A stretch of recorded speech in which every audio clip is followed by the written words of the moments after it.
আসসালামু আলাইকুম, সকলকে স্বাগত জানাচ্ছি বিউ পাবলিকেশনসের পক্ষ থেকে।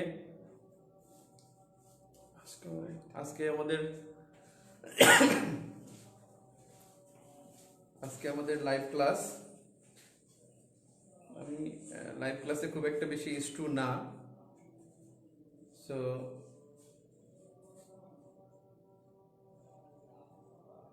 আশা করি ঠিক হয়ে যাবে।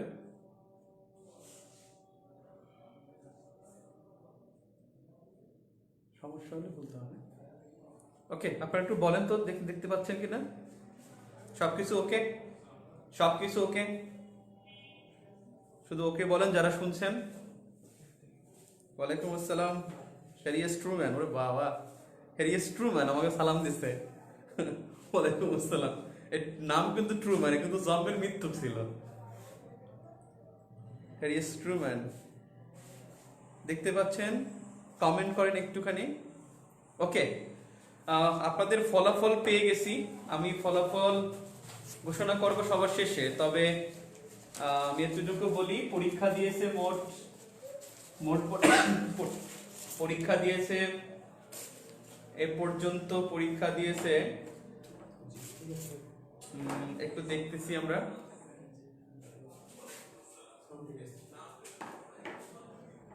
পরীক্ষা দিয়েছে 1945 জন।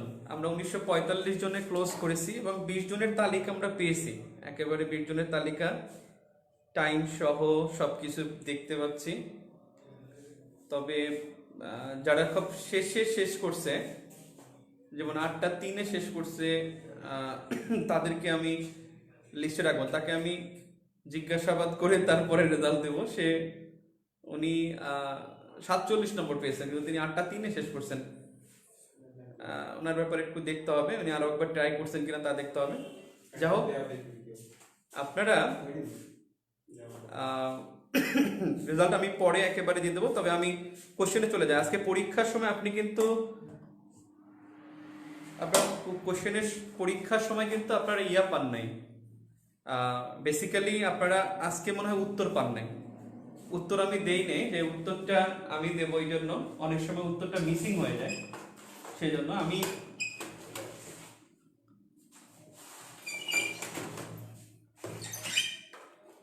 কোশ্চেনে চলে যাই। ওকে, সবাই যদি পারি ওখানে লগ ইন করে, ওটা এখনো আছে, লগ ইন করে আমরা কোশ্চেনগুলো দেখতে পারি। আমি একটার পর একটা কোশ্চেনে যাব, ব্যাখ্যা দেব খুব দ্রুত, এবং খাতা কলম রাখতে হবে। খাতা কলম নিয়ে দ্রুত লিখতে হবে, এবং খুবই কোশ্চেন আমি খুব ভালোভাবে ব্যাখ্যা দেওয়ার চেষ্টা করব ইনশাল্লাহ। আর যদি বলে দিই, যদি কোনো রকমের সমস্যা হয়, যদি খুব মনে করে থাকি যে কারেন্ট চলে গেলে আমাদের জেনারেটর সার্ভে 2-3 মিনিট লাগবে। আর নেট আশা করি ইনশাল্লাহ সমস্যা হবে না। যদি সমস্যা হয় একটু ওয়েট করবেন, বা এটা পরে দেখতে রেকর্ড থাকবে, পরে দেখতে পারবেন। আর একটু ওয়েট করলে আমার মনে হয় 2-1 মিনিটে সর্বোচ্চ গ্যাপ থাকতে পারে। আশা করি নেট খুব ভালো। ওকে, থ্যাংক ইউ। 1 নম্বর প্রশ্ন ছিল ব্রিটিশ, নাম্বার 1 প্রশ্নটা ছিল ব্রিটিশ রাজসভার পুস্তককে কি বলা হয়? ব্রিটিশ রাজসভার পুস্তককে বলা হয় ব্লু বুক। এটা হলো আনসার।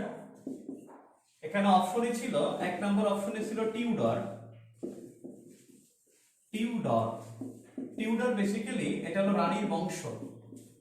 আমাদের যে ব্রিটিশ রানী এলিজাবেথ, তার বংশ হলো টিউডর বংশ। আরেকটা এই বুকের মধ্যে একটা বুক জেনে রাখবেন, সেটা হলো গ্রিন বুক। এই গ্রিন বুক হলো 91st একাডেমি অ্যাওয়ার্ড পেয়েছে। একাডেমি অ্যাওয়ার্ড, একটা মুভি, গ্রিন বুক একটা মুভি। এই মুভিটা বায়োলজিক্যাল একটা ফিল্ম। 91st একাডেমি অ্যাওয়ার্ড মানে অস্কার পেয়েছে। তোমার গ্রিন বুক অস্কার পেয়েছে 91st একাডেমিক অ্যাওয়ার্ড। তাহলে আমরা জানবো, এটা খুবই ইম্পর্টেন্ট, এবছর এটা ইম্পর্টেন্ট, এজন্য আমি ব্লু বুকের সাথে এটা টেনে আনছি।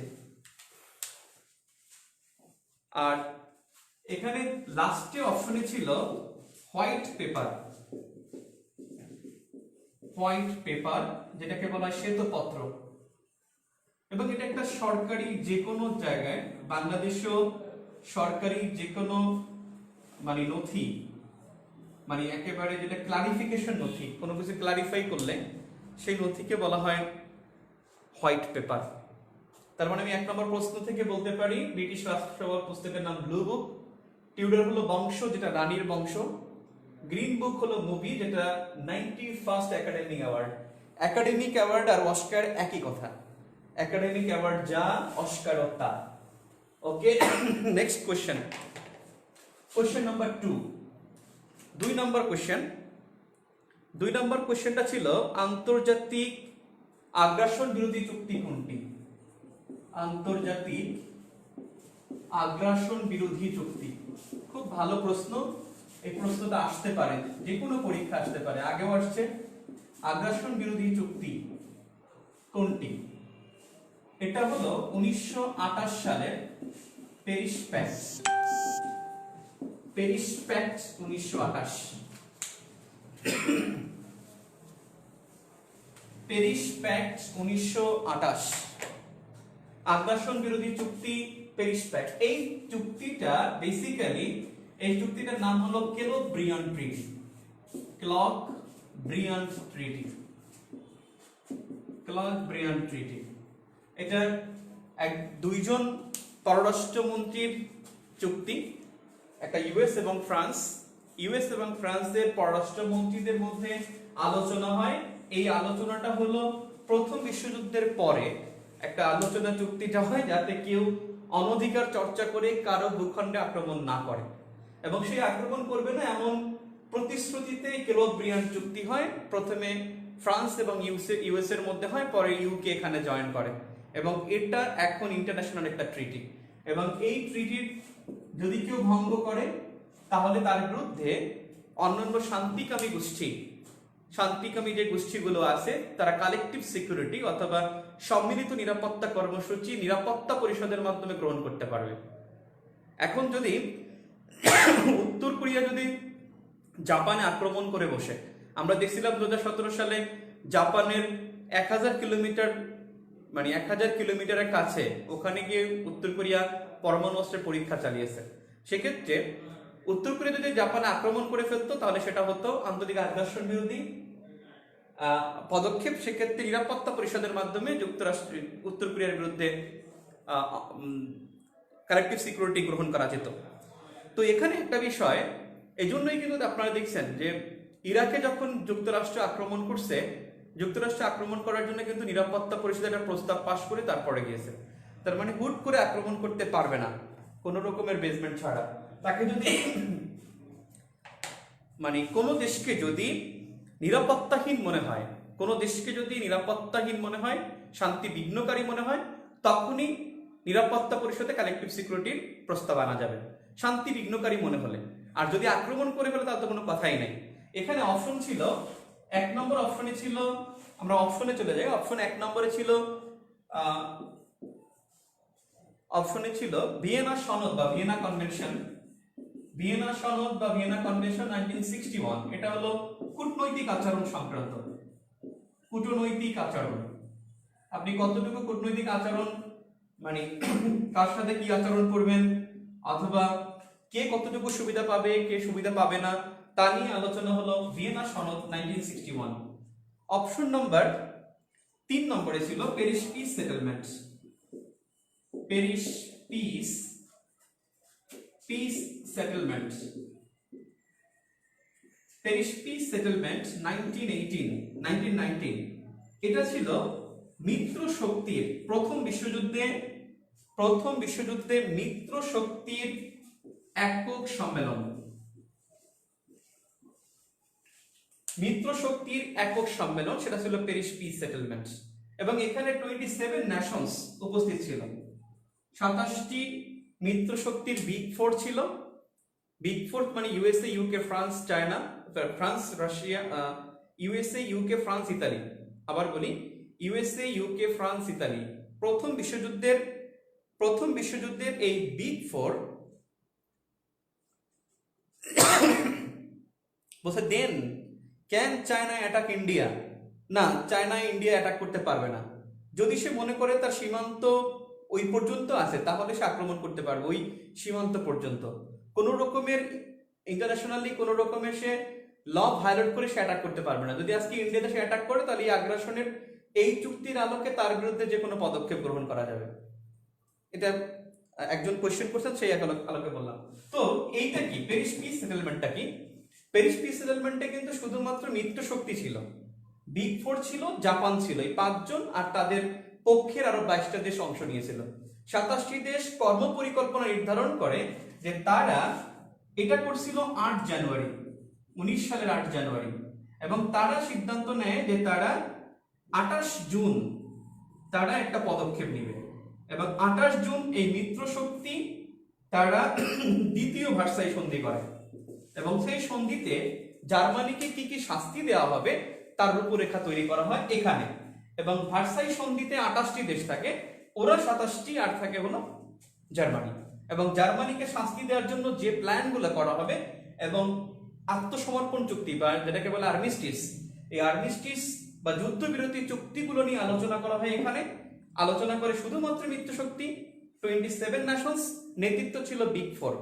বিগ ফোরের সাথে প্রথম জয়েন করে জাপান, তার সাথে জয়েন করে আরো 22টি দেশ, এবং তারা রূপরেখা করে দ্বিতীয় ভার্সাই সন্ধিতে কি ধরনের শাস্তি দেওয়া হবে, দ্বিতীয় ভার্সাই সন্ধিতে কি ধরনের শাস্তি দেওয়া হবে জার্মানিকে তার রূপরেখা তৈরি করে। ওকে, আমি পরের অপশনটা দেখেন যে আমি 2 নম্বর প্রশ্নের 4 নম্বর অপশনে চলে যাই। অক্টোপাস মেথড একটু শিখতে চেষ্টা করব। নাম্বার 4 এখানে আছে Geneva convention. Geneva convention 1949। Geneva convention 1949 হলো যুদ্ধকালীন আচরণ। যুদ্ধকালীন আচরণ আমরা অনেকেই বলে থাকি যুদ্ধ বন্দীদের প্রতি কি আচরণ করবে। যুদ্ধকালীন যে কোনো আচরণ, আহত যোদ্ধাদের প্রতি কি আচরণ করা হবে, নৌসেনাদের প্রতি কি আচরণ করা হবে। যুদ্ধবন্দী হলে তাকে কি পেলেই আপনি মেরে ফেলবেন? আমরা কিন্তু 1971 সালের 16 ডিসেম্বর যখন আত্মসমর্পণ করেছিল পাকিস্তানিরা, তখন কিন্তু আমরা তাদেরকে ইচ্ছা করলে কিন্তু মারতে পারতাম, কারণ তখন কিন্তু আমাদের সেন্টিমেন্ট কেমন ছিল যে বহুত জ্বালাইছো মামা, কারণ ওরা অস্ত্র কিন্তু ছিল না। ওরা আত্মসমর্পণ করার পর যে আমাদের কিন্তু সেন্টিমেন্ট ছিল যে বহুত জ্বালাইছো মামা, পাইছে এবার, তাহলে কি আমরা মারতে পারতাম না? না, মারা যাবে না, কারণ ওদের যে রিসিভিং স্টেট, যুদ্ধবন্দী, একজন যুদ্ধবন্দী যুদ্ধ করে রিসিভিং স্টেটের জন্য, তার নিজের দেশের জন্য করে, তার জন্য যুদ্ধ করে না। যদি যুদ্ধ অপরাধী হয় তাহলে সে যুদ্ধের মধ্যে 4টা অপরাধ করলে যুদ্ধ অপরাধী হবে, কিন্তু যুদ্ধবন্দী হলেই তাকে অপরাধী বলা যাবে না। যুদ্ধবন্দী আর যুদ্ধ অপরাধী দুইটা আলাদা। যুদ্ধবন্দী, যুদ্ধ অপরাধী দুইটা শব্দ কিন্তু টোটালি ডিফারেন্ট। তাহলে সেক্ষেত্রে মনে রাখবো যে যুদ্ধবন্দী যদি 4টা অপরাধ করে, টর্চার করে, ক্রাইম এগেইনস্ট হিউম্যানিটি, মানবতা বিরোধী অপরাধ করে, নির্যাতন করে, ধর্ষণ করে, অগ্নিসংযোগ করে, এই 4টা অপরাধ করলে সে যুদ্ধ অপরাধী হবে, নয়তো তাকে কোনো বিচার করা যাবে না। এই জেনেভা কনভেনশনের 4টি চুক্তি খুব স্পষ্ট মনে রাখবেন, 4টি চুক্তি ও 3টি প্রোটোকল। তাহলে প্রশ্ন আসবে জেনেভা কনভেনশন, একবার কিন্তু প্রশ্ন আসছে 36তমতে, দ্বিতীয় মানে প্রথম ভার্সাই সন্ধিতে ভার্সাইতে কতটি চুক্তি স্বাক্ষরিত হয়? প্রশ্ন আসতেই পারে জেনেভা কনভেনশন 1950 কতটি চুক্তি আছে? 4টি চুক্তি। কতটি প্রোটোকল? 3টি প্রোটোকল। ক্লিয়ার? তার মানে আমি বিস্তারিত যাব না, কারণ আমাদের 3 নম্বর মানে কোশ্চেন 50টা, আস্তে আস্তে আমরা 50টা কোশ্চেনের দিকে যাব। এবারে কোশ্চেন নাম্বার, একজন প্রশ্ন করছেন, স্যার 1947 সালে পাকিস্তান কাশ্মীরকে আক্রমণ করলে জাতিসংঘ তখন কোনো পদক্ষেপ নেয়নি কেন? কাশ্মীর ভারতের সাথে যুক্ত হলে পরে ভারতের পাকিস্তানের সাথে যুদ্ধ শুরু করে, পাকিস্তান কাশ্মীরকে আক্রমণ করলে জাতিসংঘ তখন কোনো পদক্ষেপ নেয়নি কেন? আল্লাহ, পাকিস্তান আক্রমণ করবে কেন? এখানে তো বিষয়টা ছিল সেপ্টেম্বর আর অক্টোবর মাসের মধ্যে গ্যাঞ্জাম, অগাস্ট, সেপ্টেম্বর, অক্টোবর। এখানে কি করছে হরি সিং, যে কাশ্মীরের যে প্রধান, অগাস্টে তো ইন্ডিয়া পাকিস্তান ডিভাইডেড হয়ে গেল, আলাদা। সেপ্টেম্বরে গোপনে চুক্তি করছে পাকিস্তানের সাথে, তার কয়েকদিন পরে গিয়ে এইটা গোপন রেখে ইন্ডিয়ার সাথে চুক্তি করছে। ইন্ডিয়াকে সে বলছে চুক্তি, কেউ বলছে সিগনেচার হয়ে গেছে, কেউ বলছে হয় নাই। মাউন্ট প্যাটেন বলছে যে সিগনেচার তিনি করেন নাই, ইন্ডিয়া বলছে সিগনেচার হয়ে গেছে, কারণ তখন গভর্নর জেনারেল ছিল মাউন্ট প্যাটেন ইন্ডিয়ার। তো যা হোক, এটা গোপন রেখে, কারণ ওখানে 66%-এর উপরে যে অংশ মানে জনগণ হলো মুসলমান। হরি সিং নিজে হলো ওই ভূমির, তিনি যেটাকে বলে দেশীয় রাজ্য। দেশীয় রাজ্য হলো বেশিরভাগ ভূমির মালিক যে থাকে, এখন তো বিস্তারিত আলোচনা করতে হবে। বেশিরভাগ ভূমির মালিক যে থাকবে ওই অঞ্চলটা তার উপর নির্ভর করবে সে কি চায়। হরি সিং এর উপরে ব্রিটিশরা ছেড়ে দিছে যে তুমি যা চাও তাই করো। তখন হরি সিং বলছে আমি পাকিস্তানের সাথে করব, পাকিস্তানের সাথে চুক্তি করে সে গোপন রেখে ইন্ডিয়ার সাথে চুক্তি করে। ইন্ডিয়া চুক্তি করার সাথে সাথে ওখানে আর্মি ডিপ্লয়েড করে। পাকিস্তান বলছে আল্লাহ আল্লাহ আমাদের এখানে আসছে কেন, পাকিস্তান কিন্তু আগে জানায় নাই। যখন সে চুক্তি করছে তখন চুপচাপ বসে রয়েছে যে কারো কাছে বলবো না, চুক্তি করছি কারো কাছে বলা যাবে না। কিন্তু যখনই ইন্ডিয়া এখানে ডিপ্লয়েড করছে তখনই সে বলছে আল্লাহ আমাকে নিয়ে গেল। এরপরে না জাতিসংঘে ইউনিমক পাঠালো। আর এটা তো দুই দেশের ডিসপিউট এরিয়া, এটা তো আর আগ্রাসন না, এটা তো ডিসপিউট এরিয়া, দুই দেশের বিরোধপূর্ণ অঞ্চল, দুই দেশের লিগ্যাল রাইট আছে। তার মানে এখানে কালেকটিভ সিকিউরিটি গ্রহণ করা যাবে না। তাই ওখানে আর্মি ডিপ্লয়েড করলো ইউনি মজিব 1950 সালে, United Nations international military observer group in India and Pakistan. UNMOGIP 2টি এখনো আছে ইউনি মজিব। এবং এরপর যুদ্ধের পর গিয়ে লাইন অফ কন্ট্রোল দেওয়া হয়। ওকে, আমি কোশ্চেন নাম্বার 3-এ চলে যাই। Number 3, rainbow country. Rainbow country south Africa কেন? রেইনবো কান্ট্রি সাউথ আফ্রিকা কেন? এখানে রেইনবো মানে রংধনু, আর রংধনুর রং কয়টা? 7টি রং। তার মানে এখানে সব রং থাকতে পারবে, সব কালার থাকতে পারবে, ব্ল্যাক হোয়াইট সবাই থাকতে পারবে। তার মানে বিষয়টা হলো বর্ণবাদ বিরোধী, বর্ণবাদ বিরোধী বা এন্টি অ্যাপার্থেইড, এন্টি অ্যাপার্থেইড ডিক্লারেশন। অর্থাৎ অ্যাপার্থেইড হলো দক্ষিণ আফ্রিকার বর্ণবাদী আইন বা নীতি। দক্ষিণ আফ্রিকার বর্ণবাদী নীতি হলো অ্যাপার্থেইড, আর এই অ্যাপার্থেইড এন্টি, এটা হলো বর্ণবাদ বিরোধী। আর এই ডিক্লারেশনটা দিয়েছে 1994-এ ডেসমন্ড টুটু। ডেসমন্ড টুটু যখন 1994-এ ইলেকশন হয়, জেনারেল ইলেকশন, এবং এই ইলেকশনটা সবার জন্য উন্মুক্ত। এই ডেসমন্ড টুটু তিনি ছিল আর্চ বিশপ, দক্ষিণ আফ্রিকার আর্চ বিশপ ছিল, মানে খ্রিস্টিয়ানদের আর্চ বিশপ, সেটা হলো ডেসমন্ড টুটু। আর ডেসমন্ড টুটু ইলেকশনের সময় সবার জন্য উন্মুক্ত, সবাই নির্বাচনে অংশ নিতে পারবে, সেজন্য তিনি এই রংধনু বা রেইনবো কান্ট্রি হিসেবে সাউথ আফ্রিকার নাম ঘোষণা করেন। তার মানে এখানে উত্তর হবে 4 নম্বর অপশনটা, বর্ণবাদের অনুপস্থিতি অথবা বর্ণবাদ বিরোধী। অনেকেই দেখছি তো অধিক বৃষ্টিপাত দাগায় লাগবে। আচ্ছা, নাম্বার 4, রেইনবো কান্ট্রি খুবই গুরুত্বপূর্ণ, কারণ প্রশ্নটা এখন কারণ। আর একটা বিষয় আপনারা একটু কমেন্টে বলো তো, আজকে কোশ্চেন কেমন লাগছে আমাকে একটু বলবেন। কোশ্চেন কি আমি খুব বাইরে থেকে করছি? বইতে ছিল, জাস্ট আমি সাজাইছি। আমার এই কোশ্চেনটা করতে ভাই 8 ঘন্টা সময় লাগছে, 8 আওয়ার্স 8 ঘন্টা আমার সময় লাগছে আজকে মিনিমাম। কোশ্চেনটা কেমন লাগছে? পাকিস্তানি সেনারা ও মিয়ানমারের যুদ্ধ অপরাধী না কেন? মিয়ানমার কি কোনো দেশে আক্রমণ করছে? যুদ্ধ অপরাধী তো হলো, আপনি তো ডিফেন্ড করার জন্য তো এখন মামলা চলতেছে। এটা আমি বিস্তারিত বলবো না, আমাদের অনেক প্রশ্ন আছে আজকে। একজন বলছে রিফাত জাহান আনা, তিনি বলছেন হার্ড লাগছে কোশ্চেনটা। কোশ্চেন হার্ড না, প্রেজেন্টেশনটা। একজন বলছে এত আলো ছিল ভাই, কি আলো ছিল, কঠিন হয়েছে প্রশ্ন, স্ট্যান্ডার্ড কোশ্চেন ছিল, ভালো ছিল। একজন বলছে অনেক কিছু, একজন বলছে ভালো ছিল আর কি, বিয়ে আসে নাই হয়ে গেছে, আলো ছিল, অনেক কিছু বাইরে ছিল। না না না, একেবারে ভুল কথা। 3-4টা প্রশ্ন বাইরে ছিল, 3 থেকে 4টা। এগুলো আমার প্রয়োজন, যেমন কমলা হ্যারিস দেয়া লাগবে, কারণ কমলা হ্যারিস পরীক্ষা আসবে। আমি এটা আমি স্কিপ করতে পারবো না। কমলা হেরিস আসার সম্ভাবনা অনেক বেশি ইনশাল্লাহ। তারপরে হলো লাস্টের যে কোশ্চেনটা, কি যেন একটা কোশ্চেন, ওটা ইয়া ছিল না, হার্ড ছিল না ভাই, আপনি পড়েন না, হার্ড ছিল না, অনেক ভালো নম্বর পাইছে আমি দেখলাম তো। আচ্ছা রেজাল্টটা দেখি, নম্বরে অ্যাভারেজ মার্কস কত দেখি একটু আমি। খুব হার্ড কোশ্চেন, না না না, কি বলে হার্ড কোশ্চেন, পড়াশোনা করে না। অ্যাভারেজ অ্যাভারেজ স্কোর হলো 48%। আল্লাহ, এটা পড়ে না, 48% কেন? যাক, আপনারা অনেক ভাবেন যে, অনেকে ভাবেন যে আমি বইটা শেষ করে ফেলছি, 8-10 বার পড়ছি, পরীক্ষা নেয় না কেন, কি হয় না কেন। আমি আপনাকে একেবারে পৃষ্ঠা ধরে ধরে বলে দিতে পারবো কোন জায়গায় আছে। এই যে রেইনবো কান্ট্রি, এটা আপনার একটু নিজের বোঝা উচিত যে কি হবে। 4 নম্বর কোশ্চেনটাও আছে। 4 নম্বর কোশ্চেন আসি, 4 নম্বরে কাশ্মীর, জম্মু ও কাশ্মীর, জম্মু ও কাশ্মীরের মর্যাদা কি? জম্মু ও কাশ্মীরের মর্যাদা 1 নম্বর অপশনে ছিল ট্যাক্স স্টেট।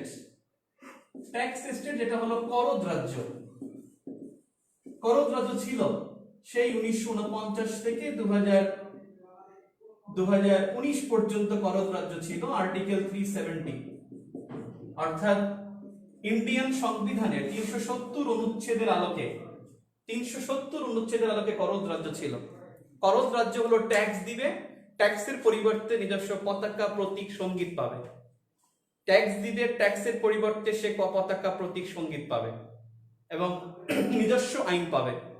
সেন্ট্রাল বা মানে ইউনিয়ন থেকে কোনো তাকে ইম্পোজ করে দেওয়া হবে না। তো ট্যাক্স স্টেট এটা ছিল, এখন নাই। 1949 থেকে 2019 পর্যন্ত ছিল। নাম্বার 2 একটা ছিল, এরপরে হলো শেল্টার স্টেট। শেল্টার স্টেট আমি জানি যে এটা আপনারা যদি দিতাম যে কেন্দ্রশাসিত অঞ্চল, করদ রাজ্য, আশ্রিত রাজ্য, তারপরে হলো কেন্দ্রীয় রাজ্য, তাহলে কিন্তু আপনারা কেন্দ্রশাসিত অঞ্চল দেখাইতেন। আমি একই তথ্যটা একটু ঘুরাই দিলাম, কারণ আপনাকে কিন্তু ওনাকে কিন্তু মানে বিশেষ যে কোশ্চেন করবে সে কিন্তু আপনাকে একেবারে 35-37 কোশ্চেন মতো কোশ্চেন করলে আপনাকে জাস্ট একবার তুলে দিবে না যে আপনি দাগাও, বসে বসে দাগাও। 36তম কোশ্চেন আসছে, সবচেয়ে কঠিন কোশ্চেন ছিল জাতিসংঘ কত সালে প্রতিষ্ঠিত হয়। এখন এইরকমের কোশ্চেন যদি হয় তাহলে তো আমার বই পড়ার দরকার নেই, তো আপনি এমনি পড়লেই হয়ে যাবে। নাইমের কোশ্চেনে পরীক্ষা দেওয়ার দরকার নেই যদি এরকম প্রশ্ন হয়। এরকম প্রশ্ন হলে আপনি আলু মার্কা প্রশ্ন দুমায়া দাগায় সলিউশন দিয়া দাগায় উত্তর করে চলে আসবেন। এরপরে বলবো নাইম দিয়ে কি পড়া, অভিযোগ এগুলো আসে না, ডোন্ট কেয়ার। কারণ ব্যাপারটা হলো স্মার্টলি পড়তে হবে এবং কোশ্চেন এখানে স্মার্টলি হবে মানে আমার কাছে। এরপর পিএসসি কি কোশ্চেন করে সেটা তার বিষয়। শেল্টার স্টেট, শেল্টার স্টেট মানে আশ্রিত রাজ্য।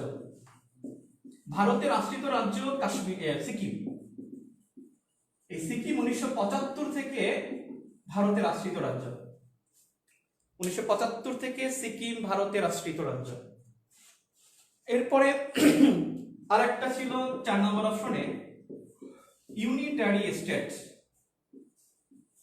ইউনিটারি স্টেট এটা হলো মানে এককেন্দ্রিক রাষ্ট্র এবং এটা অনেকে দাগাইতে পারেন। এই এককেন্দ্রিক রাষ্ট্র বলতে যেমন বাংলাদেশ এককেন্দ্রিক রাষ্ট্র, মানে এক কক্ষ বিশিষ্ট সংসদ। বাংলাদেশ হতে পারে আপনার অনেক দেশ আছে এক কক্ষ বিশিষ্ট। বাংলাদেশ হতে পারে, থাইল্যান্ড হতে পারে, তারপরে নেপাল হতে পারে, না নেপাল ফেডারেল স্টেট। তাহলে এককেন্দ্রিক রাষ্ট্রকে বুঝাইছে। আসলে উত্তর হবে 3 নাম্বারটা, union territory. Union territory, union territory পৃথিবীতে মানে ভারতে হলো 8টি ইউনিয়ন টেরিটরি, 8টি। এবং এখানে ছিল, আগে ছিল 7টি। 2019 পর্যন্ত 19 পর্যন্ত ছিল 7টি। 2020 সালে গিয়ে 19 সালে গিয়ে হয়েছে 5 আগস্টের পরে, 31 অক্টোবর, 31 অক্টোবরের পরে এটা হয়ে গেছে 11টি, কারণ যুক্ত হয়েছে কাশ্মীর এবং লাদাখ। আমি একটু এখানে হয়তো দেখেন না, আমি একটু স্পষ্ট করে বলি, সেটা হলো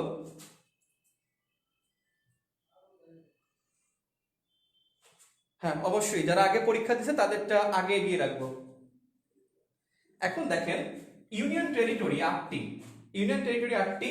2019 পর্যন্ত 7টি ছিল, 31 অক্টোবর কি হয়ে যায় 11টি, এর মধ্যে যোগ হয় কাশ্মীর ও লাদাখ, 7 প্লাস এই 2 হয়ে গেল 11টা। এখন যেটা হলো যে 26 জানুয়ারি 2020-তে হয়ে গেল 8টি, কারণ একটা হলো দামান, একটা হলো দামান এন্ড ডিউ, আর একটা হলো হাম্মান, অর্থাৎ এই দুইটা এবং হামান, এই দুইটা প্রদেশ মিলে একটা হয়ে যায়। এই দুইটা যখন একটা হয়ে যায় তখন এই 9 থেকে হয়ে যায়, সরি আমি কি লিখতেছি আল্লাহ, সরি ভাই, 7টি যোগ 2টা 9টা, আল্লাহ রে আই এম সরি ভাই, 19 পর্যন্ত 7টি ছিল, 31 অক্টোবর গিয়ে হয়ে যায় 9টা, 2টা বাড়ছে কাশ্মীর ও লাদাখ, আর এই 9টা থেকে আবার 8টা হয়ে যায় 26 জানুয়ারি 2020-তে, 20-তে হয়ে যায় 8টি দামান এন্ড ডিউ, সাথে হলো হামান, এই দুইটা একত্র হয়ে যায় এবং হয়ে একটা হয়ে গেলে 9 থেকে একটা কমে 8টি হয়ে যায়। যেমন অন্যান্যগুলো শিখে নেই, তাহলে কাশ্মীর একটা, লাদাখ একটা, 2টা, এই একটা, 3টা, 4 নম্বরে দিল্লি, 5 নম্বরে পুন্ডুচেরি, 6 নম্বরে লখনৌ দ্বীপ, 7 নম্বরে আন্দামান, আর 8 নম্বরে চণ্ডীগড়। তার মানে আমরা বলতে পারি কাশ্মীর একটা, লাদাখ একটা, 2টা, ডিউ হাম্মান মিলে একটা, 3টা, দিল্লি একটা, 4টা, পুন্ডুচেরি হলো 5টা, লখনৌ দ্বীপ হলো 6টা, আন্দামান ও নিকোবর মিলে একটা 7টা, আর চণ্ডীগড় একটা 8টা। তার মানে এই জম্মু ও কাশ্মীরের মর্যাদা, এটা হলো ইউনিয়ন টেরিটরি বা কেন্দ্র শাসিত অঞ্চল, ইউনিয়ন টেরিটরি, যেটাকে বাংলায় বলবে কেন্দ্র শাসিত অঞ্চল। এবার আসি question number 5। Number 5, global terrorism index. এই রিপোর্টটা ঘোষণা করে কোন বছর ফায়ার আই ঘোষণা করে কখনো, আবার কখনো ঘোষণা করে গ্লোবাল ফায়ার পাওয়ার। এই গ্লোবাল টেরোরিজম ইন্ডেক্সে প্রথম দেশটা হলো আফগানিস্তান, প্রথমবারের মতো আফগানিস্তান এখানে ইনক্লুড হয়। 2020 সালে রিপোর্টটা দিবে 21 সালে, 19 সালে দিবে 18 সালেরটা, আর 20 সালে দিবে 19 সালেরটা। সেক্ষেত্রে প্রথম আফগানিস্তান। এই আফগানিস্তান কিন্তু দুর্নীতি সূচকেও কিন্তু 1 নম্বর, দুর্নীতি তো আফগানিস্তান একই সাথে 1 নম্বর। আর এই টেরোরিজম ইন্ডেক্সে বাংলাদেশ হলো 31তম। বাংলাদেশ আস্তে আস্তে পিছাচ্ছে, একটা সময় 21 ছিল, 26 ছিল, এখন একেবারে 31। আর 4 বছর যাবত ইরাক ছিল। এই প্রশ্নটা কিন্তু 2014 সালের তথ্যটা আসছিল 35তম বিসিএস এ, যে 14 সালের টেরোরিজম ইন্ডেক্সের প্রথম দেশ শীর্ষ দেশ কোনটা, ইরাক। 14, 15, 16, 17, 18, 5 বছর টানা ইরাক ছিল, এখন আফগানিস্তান ঢুকলো। আর দুর্নীতি তো এখন আফগানিস্তান 1 নম্বর। প্রশ্ন নাম্বার 6, সম্প্রতি কোন দেশে সফল সামরিক অভ্যুত্থান হয়েছে? মালিতে অভ্যুত্থান হয়েছে, মালিতে অভ্যুত্থান। আর মালির যে প্রেসিডেন্ট ক্ষমতাচ্যুত হয়েছে, ওর নামটা মনে রাখতে হবে, ওর নাম ইব্রাহিম বাউ কাতুয়া কাতেয়া কাউতা সরি বাউ কাউতা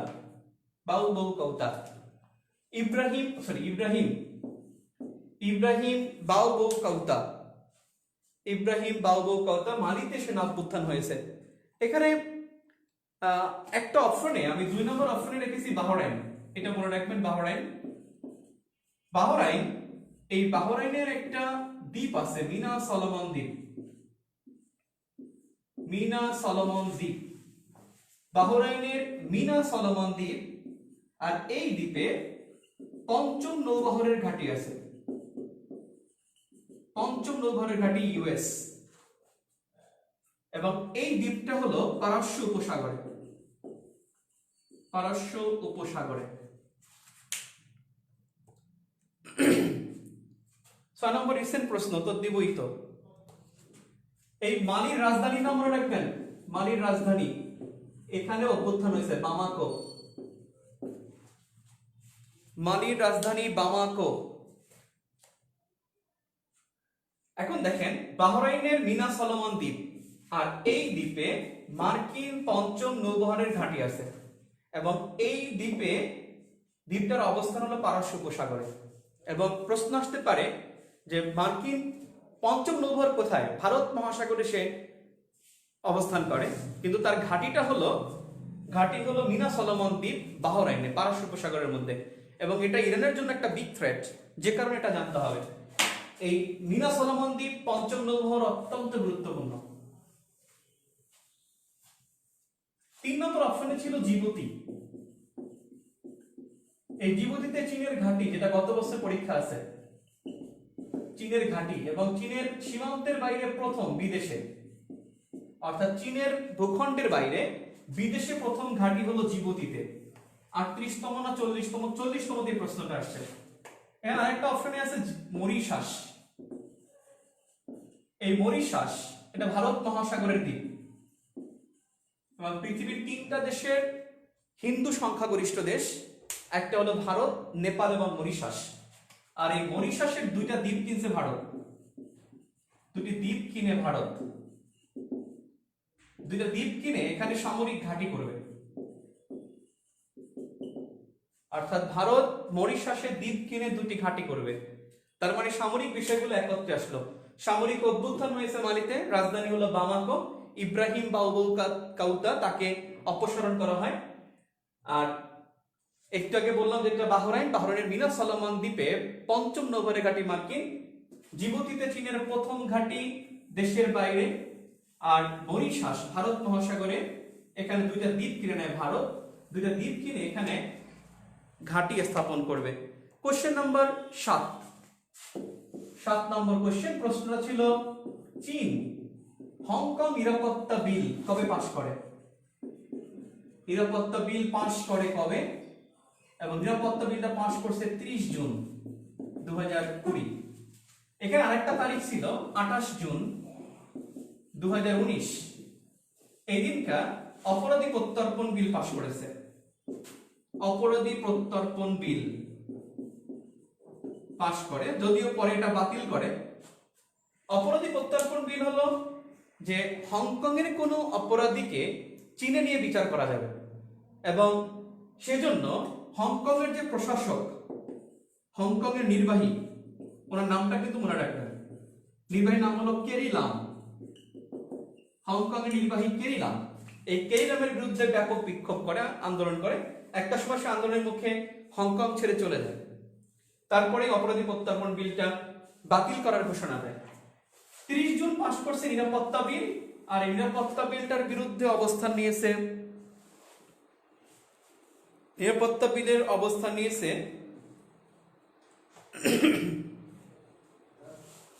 হংকং। এবং এটার জন্য কিন্তু যুক্তরাজ্য তীব্র প্রতিক্রিয়া দেখিয়েছে, এবং তারা হংকং এর সাথে মানে আলাদা করে সম্পর্ক স্থাপনের ঘোষণা দিয়েছে। যাক, আমরা কোশ্চেনটা দেখি। এর পরের কোশ্চেন হলো 8 নম্বর কোশ্চেন। মধ্যপাল্লার ক্ষেপণাস্ত্র কোনটি? মধ্যপাল্লার ক্ষেপণাস্ত্র কোনটি? ক্ষেপণাস্ত্র, আসলে এটা উত্তর হবে INF অথবা IRBM। অর্থাৎ INF হলো intermediate ranged nucleic force, nuclear force, intermediate ranged nuclear force. আর এটা হবে intermediate ranged ballistic missile. Ballistic missile, যে কোনো একটাই অপশনে থাকতে পারে, সমস্যা নেই। আইএনএফ এখানে ছিল, এটা প্রশ্নে আসছে এই কারণে 1987 সালে ইউএসএ এবং রাশিয়া এই দুইটা দেশ এই আইএনএফ চুক্তি করে এবং তারা চুক্তি করে যে তারা মধ্যপল্লার ক্ষেপণাস্ত্রকে সীমিত পর্যায়ে নিয়ে আসবে, দুই পক্ষ ধ্বংস করবে। এই চুক্তিটার অনুমোদন রাশিয়া দিচ্ছেই না। অবশেষে যুক্তরাষ্ট্র এই চুক্তি থেকে বের হয়ে গেছে এবং এই চুক্তি ইউএসএ ত্যাগ করে। ইউএসএ মাইনাস গত বছর ফেব্রুয়ারি মাসে এখান থেকে চলে যায়। এই জন্য আইএনএফটা গুরুত্বপূর্ণ। আপনাদের অপশনে ছিল আইসিবিএম অপশন। আইসিবিএম হলো, এটা হলো দূরপাল্লার ক্ষেপণাস্ত্র, দূরপাল্লার ক্ষেপণাস্ত্র অর্থাৎ ইন্টারকন্টিনেন্টাল ব্যালিস্টিক মিসাইল। ইন্টারকন্টিনেন্টাল মানে এক মহাদেশ থেকে আরেক মহাদেশে উড়ে যেতে পারে। ইন্টারকন্টিনেন্টাল ব্যালিস্টিক মিসাইল, এটা দূরপাল্লার ক্ষেপণাস্ত্র। আরেকটা অপশনে ছিল এএএম। এএএম এটা হলো air two air, air two air missile. Air two air missile হলো একটা বিমান যাবে আর একটা বিমানকে গিয়ে ধ্বংস করে দিবে, অর্থাৎ বিমান ধ্বংস করে দিবে যেই মিসাইলটা, সেটা হলো এএএম। আরেকটা অপশনে ছিল এ স্যাট। এটা খুবই আধুনিক, এটা খুবই আধুনিক। এই এসএট হলো এনটি স্যাটেলাইট। স্যাটেলাইট বানানো আমি পারবো না, হয়েছে কিনা আল্লাহ জানে। N T satellite missile, N T satellite অর্থাৎ এক দেশের উপগ্রহ আর এক দেশের উপগ্রহকে বা একটা উপগ্রহকে ধ্বংস করতে পারে এমন একটা উপগ্রহ, সেই ক্ষেপণাস্ত্র হলো এই এস্যাট। তার মানে এগুলো আমরা জেনে নিলাম। তবে আমাদের এর চাইতেও গুরুত্বপূর্ণ একটা ক্ষেপণাস্ত্রের কথা আমরা বলি নাই, যেটা মধ্যপাল্লার ক্ষেপণাস্ত্র। মানে এটা ক্ষেপণাস্ত্র হলো, ক্ষেপণাস্ত্রটা এই আইএনএফ বললে বলবে না মধ্যপাল্লা, কিন্তু এর আবার আরো সাংকেতিক নাম আছে। যেমন S-400 রাশিয়ার ক্ষেপণাস্ত্র, রাশিয়ার মধ্যপাল্লার ক্ষেপণাস্ত্র S-400। আর এই ক্ষেপণাস্ত্রটা ভারত প্লাস তুরস্ককে বিক্রি করছে, তুরস্ককে দিয়েছে এই 2020 সালে। প্রশ্ন আসতে পারে S-400 ক্ষেপণাস্ত্র রাশিয়ার কাছ থেকে সম্প্রতি কিনে নেয় কে কে? তুরস্ক এবং ভারত। ভারত এটা দিয়ে চীন এবং পাকিস্তানকে ভয় দেখায়, আর তুরস্ক এটা দিয়ে মধ্যপ্রাচ্যে সবাইকে ভয় দেখায়। যুক্তরাষ্ট্রকে তো দেখাচ্ছি, মানে যুক্তরাষ্ট্রের সাথে দর কষাকষি করতে পারে। S-400 খুব ইম্পর্টেন্ট। কোশ্চেন নাম্বার, খুব গুরুত্বপূর্ণ কোশ্চেন ক্লাস। আপনারা যদি মনে করেন যে আপনি আসলে বিসিএস পরীক্ষা দিবেন, মানে ক্যাডার হওয়ার জন্য দিবেন বা বিসিএস পাশ করার জন্য দিবেন বা চাকরি পাওয়ার জন্য দিবেন, তাহলে এই ক্লাসটা করা উচিত। আপনার মাথা ঝিমঝিম করবে, ক্লাস করতে ভালো লাগে না, লিখতে ইচ্ছা করে না, আপনি ধরে নেন আপনার হচ্ছে না। এটা এত সোজা না যে আপনি পরীক্ষা দিবেন আর হুট করে আপনাকে চাকরি দিয়ে দেবে। আপনি কয়েকবার পরীক্ষা দিয়ে ফেল করতে করতে করতে করতে হতাশ হয়ে যাবেন, একটার সময় আপনি লাইন ছেড়ে দিবেন, এমন একটা অবস্থা হয়ে যাবে। ভাব ধরলে এখানে বাস, ভাব ধরা যাবে না, বিরক্তি আসা যাবে না, শিখতে হবে। আপনি যদি মনে করেন যে আপনার চাকরি দরকার, তাহলে এই ক্লাসটা করা উচিত। সাধারণ জ্ঞানের জন্য আপনি পারলেও করা উচিত, আপনি অনেক পারেন তারপরে করা উচিত। আপনার ঝালাই নেওয়ার ঝালাই করার জন্য আপনার অনেক কিছু পারেন না।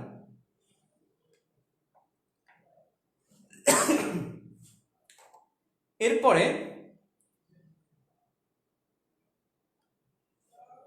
নাম্বার 9, মাথাপিছু গ্রিন হাউস, মাথাপিছু গ্রিন হাউস গ্যাস নির্গমনের শীর্ষ দেশ, নির্গমনের শীর্ষ দেশ। মাথাপিছু গ্রিন হাউস গ্যাস নির্গমনে 1 নম্বর দেশটা হলো অস্ট্রেলিয়া। অস্ট্রেলিয়া 15 পয়েন্ট সামথিং এরকমের। নাম্বার 2 হলো ইউএসএ। আর যদি বলে মাথাপিছু কার্বন, কার্বন বলে নাম্বার 1 সৌদি আরব আর নাম্বার 2 অস্ট্রেলিয়া। নাম্বার 2 হলো অস্ট্রেলিয়া। আমি কিন্তু 2019 সালে রিপোর্ট বলছি ওয়ার্ল্ড ব্যাংকের। আর যদি বলে টোটাল গ্রিন হাউস, সবচেয়ে বেশি গ্রিন হাউস, তাহলে চায়না 1 নম্বরে, 2 নম্বর ইউএসএ, আর 3 নম্বরে দেশ বললে ইন্ডিয়া, আর সংস্থা বলে একসাথে ইউরোপিয়ান ইউনিয়ন। এখানে ঠিক same, total carbon, total carbon same. এবং এই দুইটা দেশ মানে এই 3টা দেশ, ইইউ কে বাদ দিলে এই 3টা দেশ 58% এমিশন করে। আর যদি দুইটা দেশ বলেন তাহলে 45% কার্বন এমিশন করে। অর্থাৎ গ্রিন হাউস বা কার্বন তাদের দুইটা সেম, প্রায় 44-45 এরকমের, দুইটা কাছাকাছি নাম্বার। আর টোটাল বললে এরা 58%, এই 3টা দেশ দায়ী বৈশ্বিক উষ্ণতার জন্য, গ্রিন হাউস বা কার্বনের জন্য। এই 3টা দেশ সবচেয়ে বেশি দায়ী, চায়না, ইউএসএ, ইন্ডিয়া মিলে 58%। আর মনে রাখবেন, যারা পরিবেশ দূষণ করে, পরিবেশ দূষণকারী যে 8টি দেশ, পরিবেশ যদি বলেন পরিবেশ দূষণকারী, সরি এটা বলি কার্বন এমিশন, এই কার্বন এমিশনকারী মানে এমিশন করে এমন 43টি দেশকে, 43টি শিল্প প্রধান দেশকে, আমি খুব গুরুত্বপূর্ণ কথা বলছি, এটা কার্বন এমিশন করে 43টি শিল্প প্রধান দেশকে ইউএনএফসিসিসি অ্যানেক্স অন নামে ডাকে। অ্যানেক্স দ্য ফার্স্ট মানে রোমান আই, অ্যানেক্স অন নামে ডাকে। পরীক্ষা আসতে পারে যে কার্বন নিঃসরণকারী, শীর্ষ কার্বন নিঃসরণকারী 43টি শিল্পোন্নত দেশকে একত্রে কি নামে ডাকা হয়? অ্যানেক্স অন নামে ডাকা হয়। আর অ্যানেক্স অন বা অ্যানেক্স ফার্স্ট নামে ডাকা হয়। আর অ্যানেক্স ফার্স্ট নামে ডাকে যে সেটা হলো UNFCCC, FCCC, framework convention on climate change. I think carbon green house দিয়ে আর কোশ্চেন করবেন না। টোটাল বলতে বোঝায় কি? টোটাল বলতে মোট বোঝায়, মোট কার্বন এমিশনের মধ্যে কার অংশ বেশি। চীনের অংশ বেশি, তারপরে ইউএস এর বেশি। এরপরে কোশ্চেন নাম্বার আমরা চলে যাব 10, green climate fund. Green climate fund, এই গ্রিন ক্লাইমেট ফান্ড অত্যন্ত গুরুত্বপূর্ণ। দুইটা গ্রিন এবছর ইম্পর্টেন্ট, একটা গ্রিন ক্লাইমেট ফান্ড আর একটা হলো green new green deal. Green climate fund, এই গ্রিন ক্লাইমেট ফান্ড এটা গঠনের প্রস্তাব 2009 COP15 প্রস্তাব করা হয়, গঠন করা হয় 2010 COP16 যেটা মরক্কোতে হয়েছিল। আর ফান্ড গঠন অর্থাৎ $100 বিলিয়ন, $100 বিলিয়ন বা 10,000 কোটি ডলার, এটা সিদ্ধান্ত হয় 2015 COP21 যেটা প্যারিসে হয়। একেবারে বইতে আছে যে কোন সম্মেলনে, প্যারিস 2015 লেখা ছিল। আর আপনারা, আমি প্যারিস 2015 না দিয়ে আমি দিয়েছি COP15।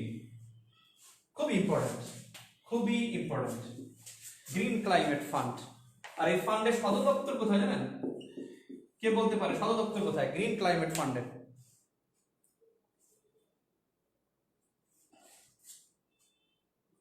পরিবেশ দূষণকারী আমি বলি না, আমি কার্বনটা বলছি। পরিবেশ দূষণকারী দেশ 8টা, BRICS plus USA, UK, Japan. পরিবেশ দূষণ আর কার্বন এমিশন দুইটা আলাদা।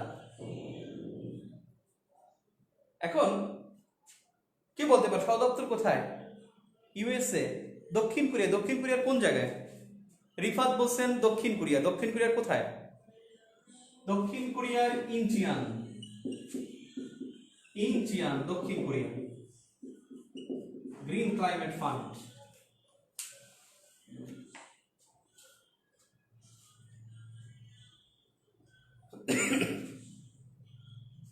ওকে,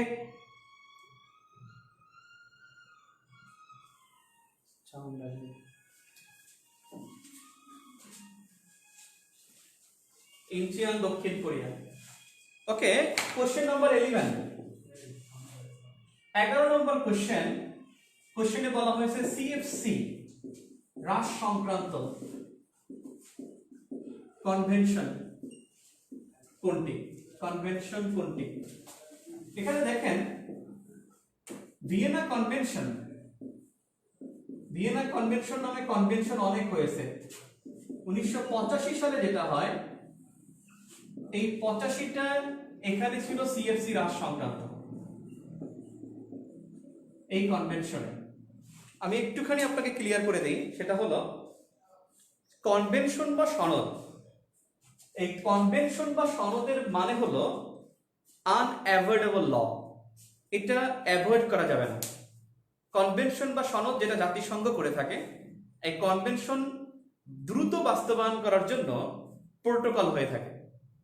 প্রোটোকল দুটি কারণে হয়, একটা হলো কন্ডিশন থাকে, পানিশমেন্ট থাকে না। Protocol conditions without punishment. আর একটা হয় কোনো চুক্তি, সনদ বা কোনো আইন দ্রুত কার্যকর করার জন্য একটা প্রোটোকল হয়, তাগাদা দেওয়ার জন্য। এখন যেমন আপনি দেখেন 1974 সালে বাংলাদেশের এলবিএ হয়, মানে ল্যান্ড বাউন্ডারি এগ্রিমেন্ট। বাংলাদেশ এবং ইন্ডিয়ার মধ্যে স্থল সীমান্ত চুক্তি হয়, ল্যান্ড বাউন্ডারি এগ্রিমেন্ট হয়। এটা বাস্তবায়ন করতে চলে আসছে 2015। বাস্তবায়ন হয় 2015 সালের 1 আগস্ট বা 31 জুলাই রাতে। এর আগে 2010 সালে একটা প্রোটোকল হয়, ট্রানজিট প্রোটোকল, নাম দেয় স্থল সীমান্ত প্রোটোকল। ওর মধ্যে ট্রানজিটও ছিল ওই ওই ওই ওই চুক্তির মধ্যে। এই স্থল সীমান্ত প্রোটোকল স্বাক্ষরিত হয় এবং এই প্রোটোকলের কারণে 2015 সালে গিয়ে চুক্তিটা বাস্তবায়িত হয়। সবসময় চুক্তি বা সনদ বাস্তবায়ন হতে দেরি হলে তখন একটি প্রোটোকল হয়। ঠিক তেমনি এই ভিয়েনা কনভেনশন দ্রুত বাস্তবায়নের জন্য 1987 সালে মন্ট্রিল প্রোটোকল হয়। এবং এটা কিন্তু আমার কোশ্চেন গুলোতে আমি এডিট করে কোশ্চেনটা বসিয়েছি যে মন্ট্রিল প্রোটোকল সিএফসি হ্রাস করার জন্য এটি কোন কনভেনশনে বলা আছে? ভিয়েনা কনভেনশন 1985 এখানে বলা আছে, সেজন্য এটা হয়। এরকমের প্রত্যেকটা প্রোটোকল চুক্তির পিছনে কিছু কারণ থাকে। যেমন আপনি দেখেন সিবিডি 1992 একটা অপশনে আছে, দেখেন সিবিডি মানে হলো কনভেনশন অন বায়োডাইভার্সিটি। 1992 সালে এই কনভেনশনটা বাস্তবায়নের জন্য 2010 সালে নাগোয়া প্রোটোকল হয়, অর্থাৎ জৈব জ্বালানি সংরক্ষণ, বন্য প্রাণী সংরক্ষণের জন্য, বন্য প্রাণী সংরক্ষণ, এটার জন্য নাগোয়া প্রোটোকল হয় সিবিডির জন্য। অর্থাৎ সিবিডি বাস্তবায়নের জন্য ওজন দিবস 16 সেপ্টেম্বর, ওজন দিবস, একজন বলছে ওজন ডে, ওজন ডে 16 সেপ্টেম্বর, 16 সেপ্টেম্বর ওজন দিবস।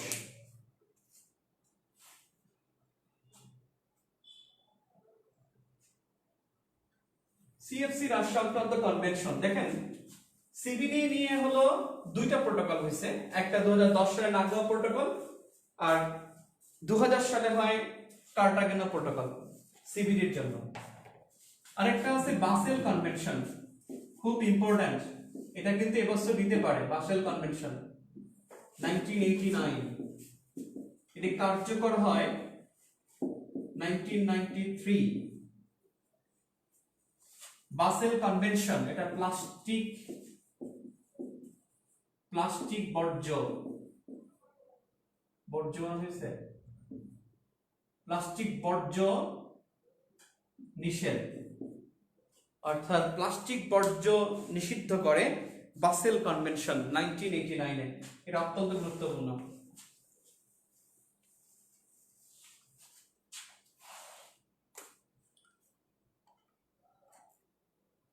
প্রশ্ন নম্বর 12, 12 নম্বর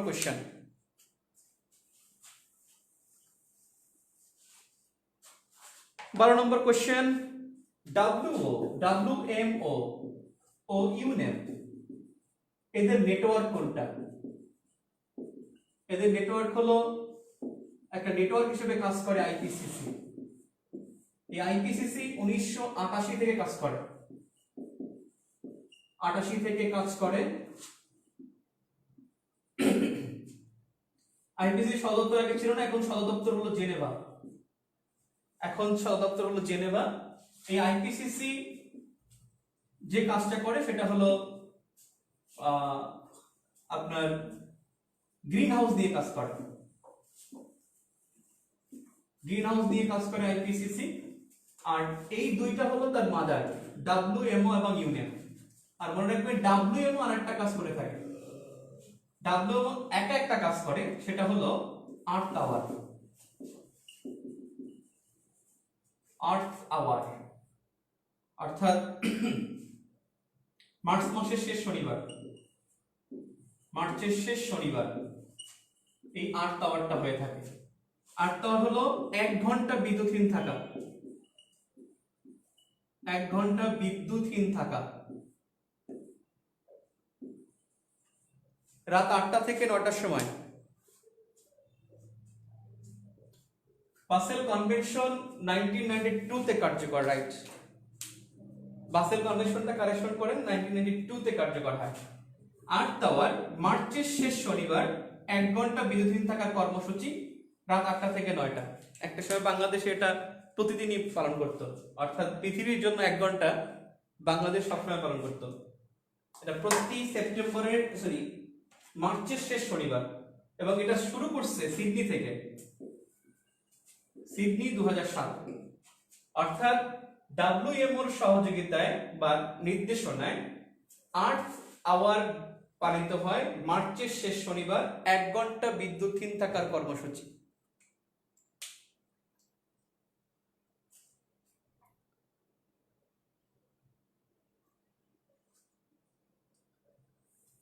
ক্লাসের শেষ সময় বলবো কেন আমরা বেসিক ভিউ পড়বো। বেসিক ভিউ স্মার্ট বই ভাই, বেসিক ভিউ গতানুগতিক বই না, সিলেবাস ফলো করবে, সিলেবাস ফলো করে হবে। এরপর আপনার ভালো লাগলে পড়বেন, নাহলে না পড়বেন, কিন্তু বইটা স্মার্ট ইনশাআল্লাহ। এরপরে দেখেন 13 নম্বর প্রশ্নটা ছিল জাতিসংঘ কবে বঙ্গবন্ধু মানে কবে 15ই আগস্ট পালন করে? এটা সে পালন করছে 2019 সালে। 2019 সালে 15ই আগস্ট পালন করছে, এবং এটা হলো কূটনীতিক পরিষদ,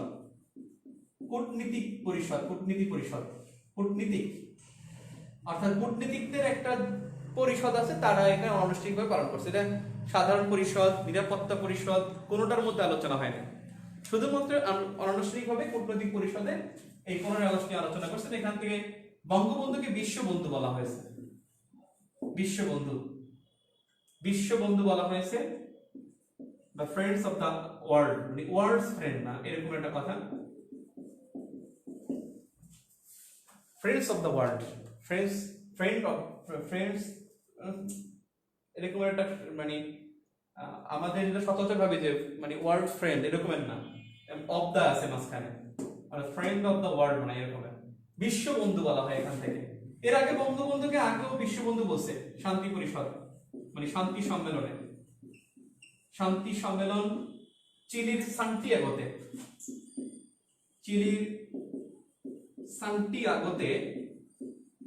1972 সালে বঙ্গবন্ধুকে বিশ্ববন্ধু বলছে বিশ্ব শান্তি সম্মেলন চিলির সান্টিয়াগোতে বলা হয়েছে। এবং এই বিশ্ববন্ধু পদকটি হাতে তুলে দেয় বঙ্গবন্ধু 1973 সালে, এবং সেটা দিচ্ছে আমাদের সংসদ ভবনের দক্ষিণ প্লাজায়, অর্থাৎ বাংলাদেশের সংসদ ভবনের দক্ষিণ প্লাজায়। এখানে এসে বিশ্ব শান্তি পরিষদ এসে বঙ্গবন্ধু এখানে পদকটি তুলে দিছে। আর শান্তি পরিষদ ঘোষণা করেছে চিলির সান্টিয়াগোতে 1972 সালে। আর তুলে দিয়েছে 73 সালে। আর আরো একবার বিশ্ববন্ধু বলছে জাতিসংঘের কূটনৈতিক পরিষদ 15 আগস্টে 2019 সালে।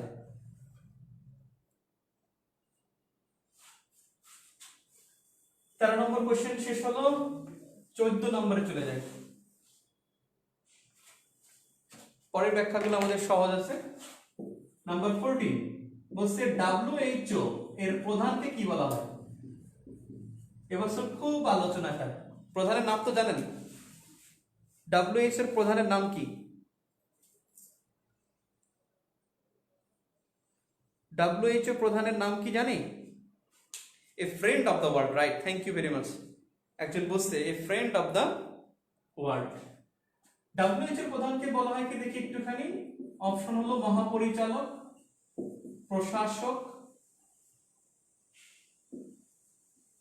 প্রশাসক, অপশনে ছিল হাই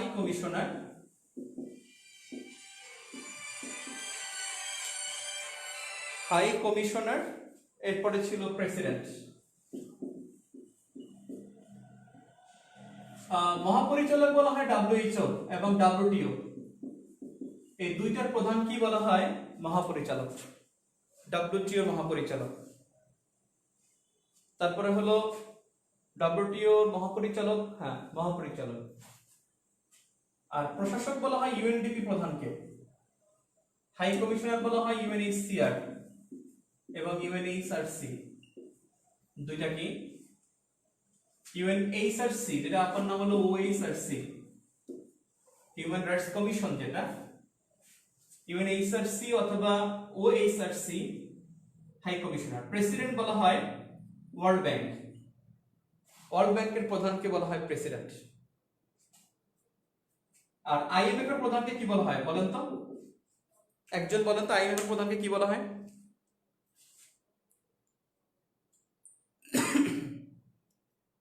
IMF এর প্রধানকে কি বলা হয়?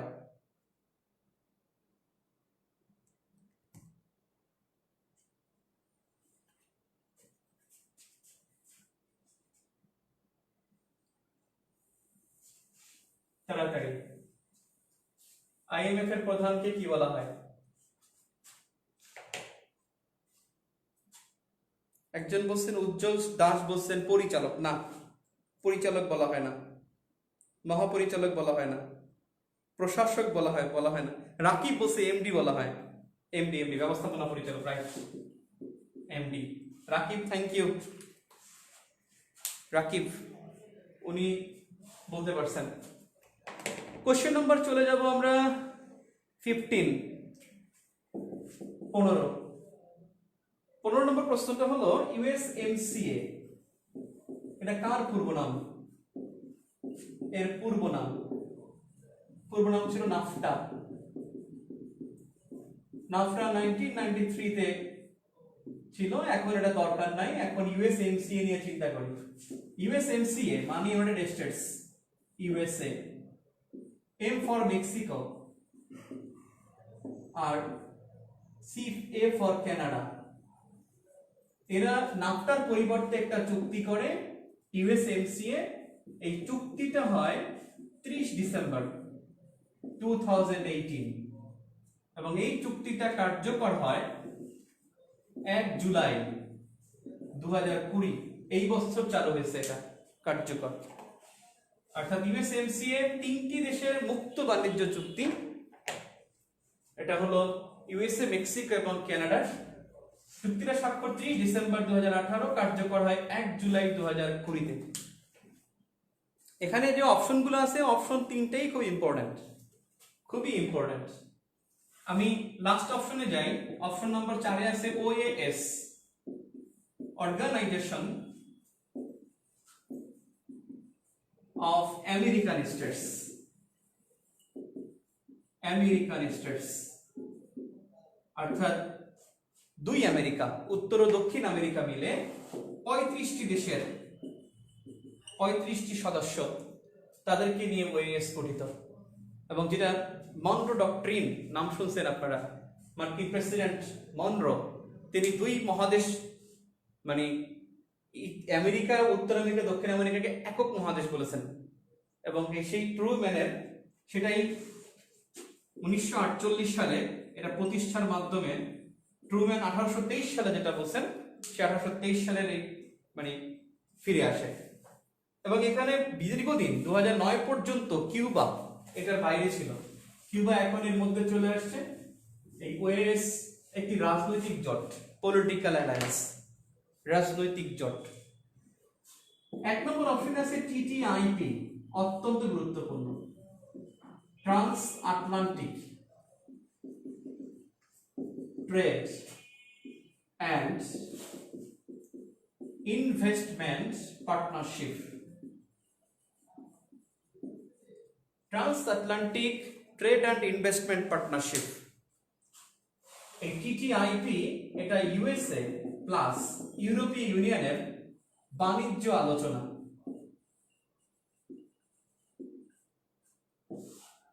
1993 থেকে 2019 এই আলোচনা ট্রাম্প শেষ করে দিয়েছেন, অর্থাৎ টিটিআইপি এই আলোচনা শেষ।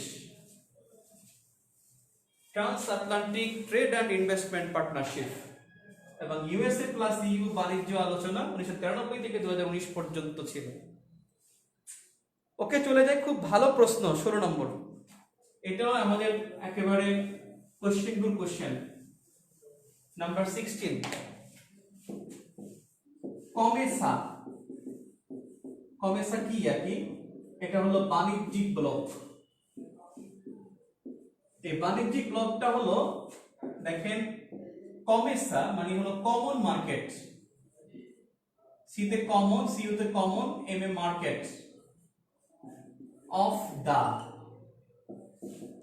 Eastern and southern Africa. Common market of the eastern and southern Africa. এই কমেসা মার্কেট বলতে বোঝায় এটা বাণিজ্যিক ব্লক। 1994 এ প্রতিষ্ঠিত হয়। এর সদর দপ্তর হল লুয়ান্ডা, রুয়ান্ডার রাজধানী লুয়ান্ডা। এখানে সদর দপ্তর। 21টি দেশ সদস্য, 21টি দেশ সদস্য এবং সদস্য দেশগুলো এরকমের, দেখেন এটা তো আফ্রিকা, এটা হলো তিউনিসিয়া। এই তিউনিসিয়া থেকে লিবিয়া, মিশর একেবারে এখানে যা আছে, অর্থাৎ আফ্রিকা বাদে এখানে দুইটা, আর এদিকে যা আছে সোমালিয়া, কেনিয়া, ইথিওপিয়া, এরিত্রিয়া, একেবারে মিশর, লিবিয়া, তিউনিসিয়া, এখানে যারা আছে সব সহ তিউনিসিয়া থেকে একেবারে ইসওয়াতিনি এই পর্যন্ত একেবারে 21টি দেশ এই কমেসা সদস্য। Eastern and southern Africa, কমেসা।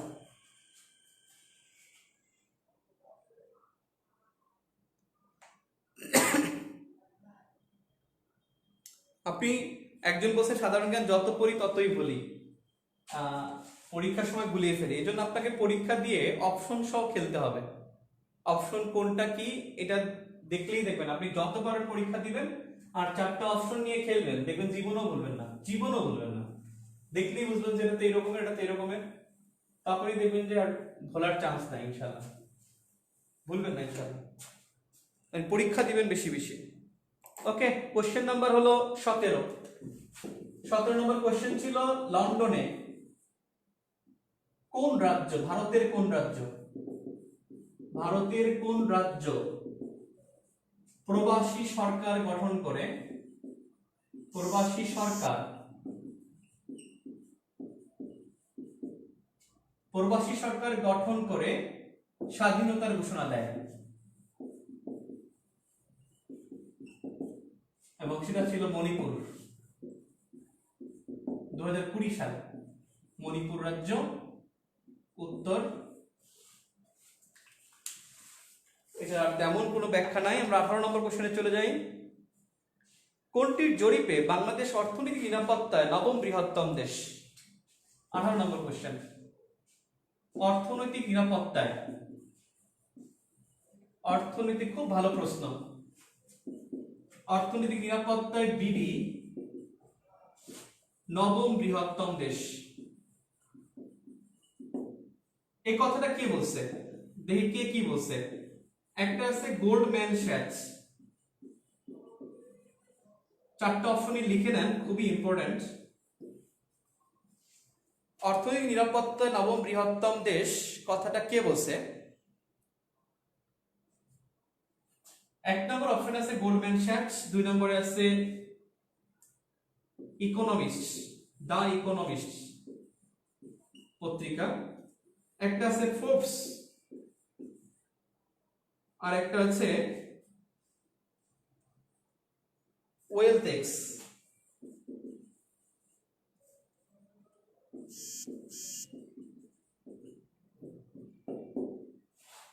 ওয়েলথেক্স আমাদের পরের ব্যাখ্যাগুলো একটু সহজ আছে বা তাড়াতাড়ি আমরা শেষ করতে পারবো বা মুখে মুখে বলতে পারবো।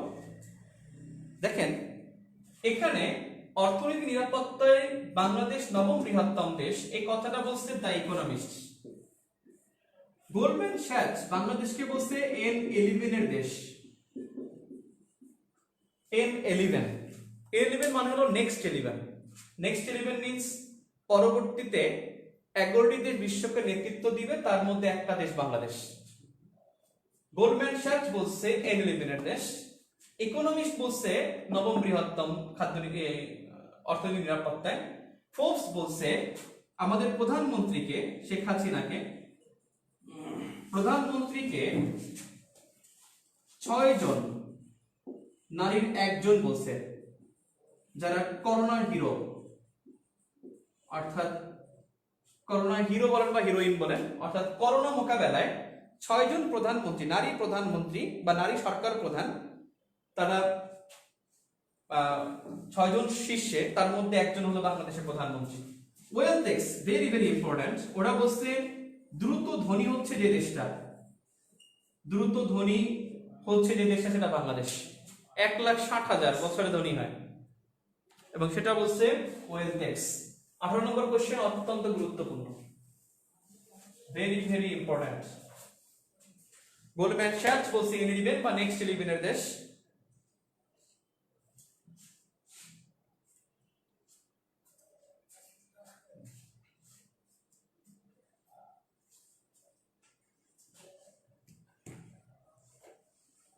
এবারে কোশ্চেন নাম্বার 19,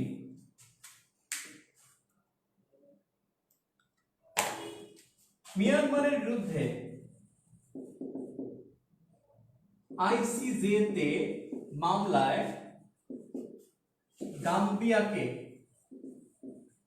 সমর্থনকারী 2 দেশ, আজকের পত্রিকায় আছে সমর্থনকারী 2 দেশ, এটার কোনো ব্যাখ্যা নাই, উত্তর কানাডা ও নেদারল্যান্ডস।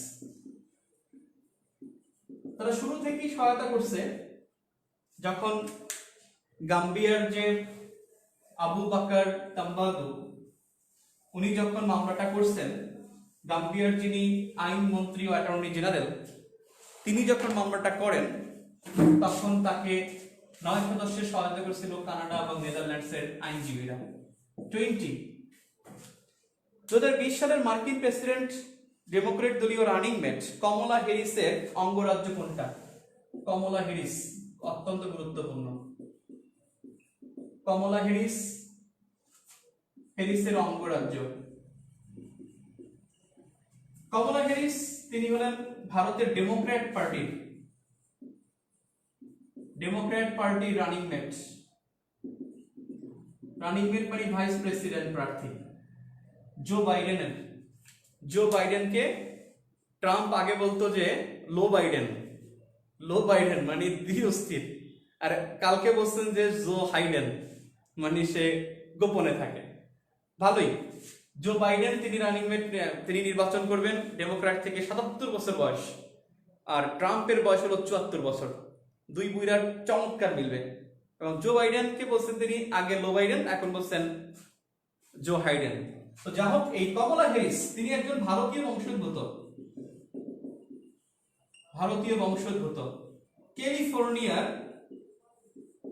ক্যালিফোর্নিয়া অঙ্গরাজ্যে ছিলেন, ক্যালিফোর্নিয়ার সিনেটর ছিলেন। ক্যালিফোর্নিয়ার সাবেক সিনেটর কমলা হ্যারিস ভারতীয় বংশোদ্ভূত, তিনি এখন নির্বাচন করবেন ভাইস প্রেসিডেন্ট হিসেবে। এখন এখানে চরম খেলা হতে পারে, কারণ যুক্তরাষ্ট্রে 44% ভোটার নন হোয়াইট, তারা হোয়াইট না, অর্থাৎ আর 56% ভোটার হলো হোয়াইট। আর এর মধ্যে হোয়াইটরা যদি সবাই ট্রাম্পকে ভোট দেয় তাহলে কিন্তু ট্রাম্প অটোমেটিক হয়ে যাবে। গত বছর দেখা গেছিল ইলেকশনে, যেটা হলো ফ্লোরিডা অঙ্গরাজ্যে, ফ্লোরিডা অঙ্গরাজ্যে দেখা গেছে যে ওখানে কালোরা বেশি, তারপরও ট্রাম্প প্রেসিডেন্ট হয়ে গেছে। কারণ ট্রাম্প এমন ভাবে কথা বলতে পারছেন যে আমেরিকা ফর আমেরিকানস, এমন একটা কথা বলার কারণে অন্য দেশগুলো যারা আমেরিকাকে ওন করে তারা সবাই ট্রাম্পকে ভোট দিছে। তো যাও, ক্যালিফোর্নিয়ার ছেলে একজন নন হোয়াইট কমলা হ্যারিস, তাকে ভাইস প্রেসিডেন্ট প্রার্থী করেছে, খুবই ইম্পর্টেন্ট, এখান থেকে আসতে পারে। আর ডেলাওয়ার, এই ডেলাওয়ারের সেনেটর হলো জো বাইডেন। জো বাইডেন ডেলাওয়ারের সিনেটর, জো বাইডেন ডেলাওয়ারের সিনেটর ছিলেন। আরেকটা অপশনে আছে, সেটা হলো ইন্ডিয়ানা। এই ইন্ডিয়ানা অঙ্গরাজ্যের এখানে ছিল মাইক পেন্স। এখন বর্তমান যিনি ভাইস প্রেসিডেন্ট, বর্তমান ভাইস প্রেসিডেন্ট ট্রাম্পের যিনি প্রেসিডেন্ট, তার নাম মাইক পেন্স, তিনি হলেন ইন্ডিয়ানা অঙ্গরাজ্যের। আর ট্রাম্প কোন জায়গা থেকে তিনি নির্বাচন করেন নাই, সেটা ভান নাই, তিনি নিউ ইয়র্কের বাসিন্দা, নিউ ইয়র্কে ট্রাম্প গ্রুপের মালিক, এবং তিনি থাকেন ট্রাম্প টাওয়ার, বুইরা খাটাস। ডোনাল্ড ট্রাম্প পৃথিবীর সবচেয়ে বুইরা চুলের অধিকারী, বুইরা সুন্দর চুলের অধিকারী, এত সুন্দর চুল। ওকে, বাংলাদেশে চলে যাই আমরা। 21 নম্বর, সম্রাট অশোক। সম্রাট অশোক কোন বংশের? মৌর্য বংশের। মৌর্য বংশের তৃতীয় শাসক সম্রাট অশোক। এবং এই সম্রাট অশোক বাংলা প্রদেশ গঠন করেছিল, বাংলা প্রদেশ। এবং মৌর্য সাম্রাজ্য খুব বিস্তৃত ছিল, পুরো দক্ষিণ এশিয়া ব্যাপী মৌর্য সাম্রাজ্য ছিল। উপমহাদেশে প্রথম আসছে মৌর্যরা, তারপর আসছে গুপ্তরা, এরপরে পাল, এরপরে সেন, এরপরে মুসলিমরা, বক্তিয়ার বা তুর্কি। অর্থাৎ মুসলিমদের শাসন শুরু হয়েছে সেনদের পরে, মৌর্য, গুপ্ত, পাল, সেন। এই মৌর্যদের চন্দ্রগুপ্ত, চন্দ্রগুপ্তর পরে আসছে বিন্দুসার, আর বিন্দুসারের পরে আসছে সম্রাট অশোক। এবং এই সম্রাট অশোক বাংলা প্রদেশ গঠন করেন। এই সম্রাট অশোক তিনি তৃতীয় শাসক, এবং তার সময় রাজ্য সবচেয়ে বেশি বিস্তৃতি লাভ করেন, এবং পুরো দক্ষিণ এশিয়া ব্যাপী মৌর্য সাম্রাজ্য ছিল। এই মৌর্য সাম্রাজ্যকে বলা হয়, মৌর্য সাম্রাজ্যকে বলা হয় লৌহযুগ। লৌহযুগ বলা হয় মৌর্যকে, আর গুপ্তকে বলা হয় স্বর্ণযুগ। স্বর্ণযুগ গুপ্ত, মৌর্য সাম্রাজ্য হলো লৌহযুগ। বাংলা প্রদেশ গঠনকারী সম্রাট অশোক, মৌর্য সাম্রাজ্যের তৃতীয় শাসক, প্রথম চন্দ্রগুপ্ত, তারপরে বিন্দুসার, তারপরে অশোক। একটা কথা মনে রাখবেন, যখন চন্দ্রগুপ্ত বলবে বা চন্দ্রগুপ্ত মৌর্য বলবে, তিনি মৌর্য বংশের, আর দ্বিতীয় চন্দ্রগুপ্ত বললে তিনি হবেন গুপ্ত বংশের। দ্বিতীয় চন্দ্রগুপ্ত গুপ্ত বংশের শাসক। চন্দ্রগুপ্ত যদি বলে শুধু, বা চন্দ্রগুপ্ত মৌর্য বললে মৌর্য বংশের। দ্বিতীয় চন্দ্রগুপ্ত গুপ্ত বংশের শাসক। মৌর্য হলো দক্ষিণ এশিয়ার বেশি লৌহযুগ বলা হয়, আর গুপ্তকে বলা হয় স্বর্ণযুগ। 22 নম্বর, ইস্ট ইন্ডিয়া কোম্পানি কোন মুঘল সম্রাটের কাছ থেকে দেওয়ানি লাভ করে? East India company, east India company মানে ব্রিটিশ কোম্পানির কথা বলছে। ইস্ট ইন্ডিয়া কোম্পানি কিন্তু সব দেশেরই ছিল, 5টা দেশেরই ছিল, French, Dutch. East India company 1765 সালে, 1765 সালে এলাহাবাদ চুক্তি করে। এলাহাবাদ চুক্তি একজন স্বাক্ষরকারী ক্লাইভ, আর একজন স্বাক্ষরকারী হলো দ্বিতীয় শাহ আলম। দ্বিতীয় শাহ আলম। এবং এই চুক্তি স্বাক্ষরের পর এই ক্লাইভকে বাংলা দিয়ে দেয়, অর্থাৎ বাংলার দেওয়ানি দিয়ে দেয়। আপনারা একটা বিষয় কিন্তু মনে রাখবেন, আমাদের বাংলা, প্রথম ব্রিটিশরা কিন্তু আমাদের বাংলা শাসন করছে। 1765 থেকে 1828 পর্যন্ত 1828 পর্যন্ত ব্রিটিশরা বাংলায় ছিল। 1828 থেকে 28 পরে ব্রিটিশরা 1828 থেকে তারা বাংলার পরে আরো কয়েকটা অঞ্চল নেয় এবং 1857 পর্যন্ত তারা বাংলা প্লাস অযোধ্যা ওই অঞ্চল নেয়, কিছু অংশ নেয় যেমন রাজস্থান ওদিকে। আর 1858 থেকে পুরোপুরি ভারত নিয়ে নেয়, সমগ্র ভারত 1858 থেকে নিয়ে নেয়। 1828 পর থেকে ভারত বাংলা প্লাস আরো কিছু নেয়। 1828 পর্যন্ত তারা বাংলায় ছিল।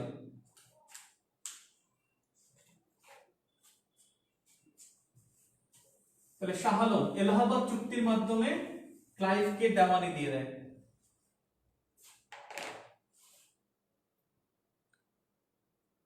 বলছে ভাই এটা কত নম্বর মডেল টেস্ট থেকে বলতেছেন? ভাই আজকের পরীক্ষার 7টার সময় যে পরীক্ষা দিতেন সেটা।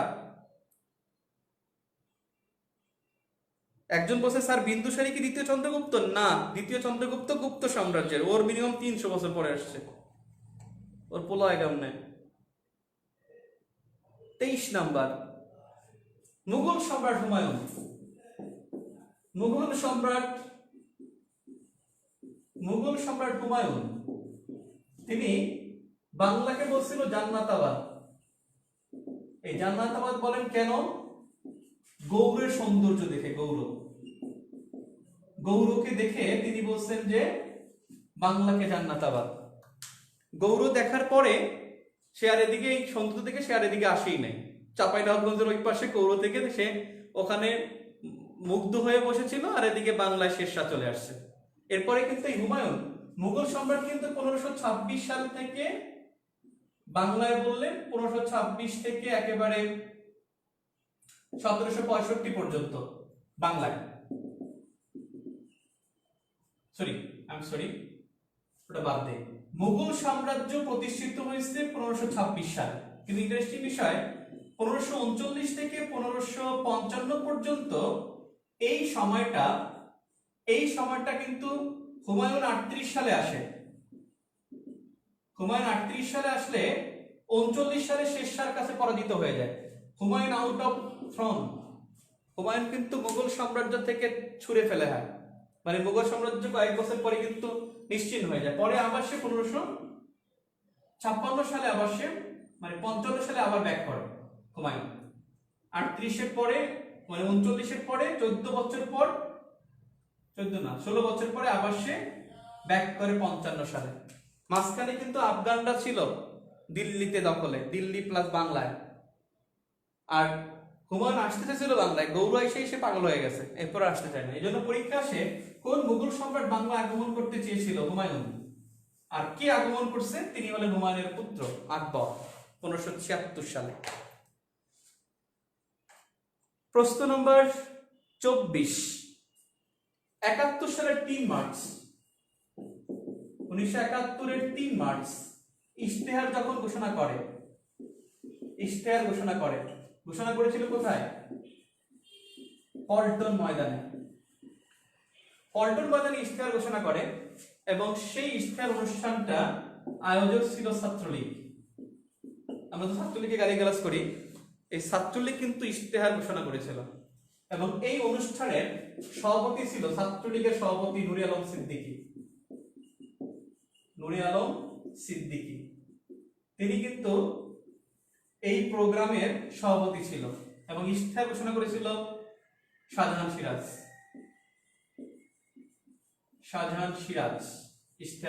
ইশতেহার পাঠ করেছিল।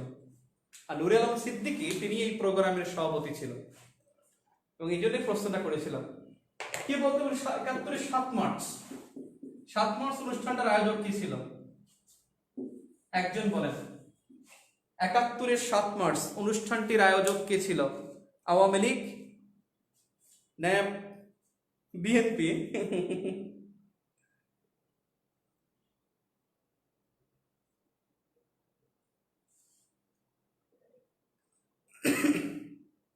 দেখি পারেন কিনা। 7 মার্চের অনুষ্ঠানের আয়োজক ছিল কারা?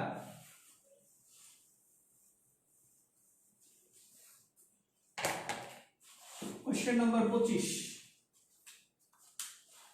ছাত্র সংগ্রাম পরিষদ হয় নাই, সর্বদলীয় ছাত্র সংগ্রাম পরিষদ না, সর্বদলীয় ছাত্র সংগ্রাম পরিষদ না, ওটাও ছাত্রলীগ ছিল। প্রশ্ন নম্বর 25, হাইকোর্ট কত তারিখে জয় বাংলা স্লোগান জাতীয় স্লোগান হিসেবে ঘোষণা করে? জাতীয় স্লোগান ঘোষণা করে জয় বাংলা স্লোগান, সেটা করছে 10 মার্চ 2020। হাইকোর্ট বলছে কোন প্রোগ্রামের অন্তত শেষে জয় বাংলা বলতে, এবং সেই জয় বাংলা যেটা শুরু হয়েছিল 1969 সালে 15ই সেপ্টেম্বর মধুর ক্যান্টিনে, ঢাকা বিশ্ববিদ্যালয়ের মধুর ক্যান্টিনে প্রথম ব্যবহার করছিল আফতাব আহমেদ। এই আফতাব আহমেদের ভাস্কর্য আছে জিয়া হলের, ঢাকা বিশ্ববিদ্যালয়ের জিয়া হলের সামনে, জয় বাংলা ভাস্কর্য। এই আফতাব আহমেদ প্রথম জয় বাংলা স্লোগানটি দিয়েছিল, আর এই স্লোগানটাই 1971 7 মার্চ বঙ্গবন্ধু ভাষণটা ব্যবহার করার পর এটা জনপ্রিয় হয়। আর হাইকোর্ট 2009 সালেও বলছিল, 2009 সালে হাইকোর্ট প্রথম বলে এটাকে জাতীয় স্লোগান ঘোষণা করার জন্য সরকারকে, না করার পরে ওরা নিজেরাই বলছে যে এটা স্লোগান হিসেবে দ্রুত কার্যকর করার জন্য। এবং রায় বলছে প্রত্যেকটি জেলা উপজেলায় বঙ্গবন্ধুর ভাস্কর্য করার জন্য, এবং অনেকগুলো উপজেলায়, আমি প্রায় যে কটা উপজেলায় গেছি সব উপজেলায় এখন বঙ্গবন্ধুর ভাস্কর্য আছে।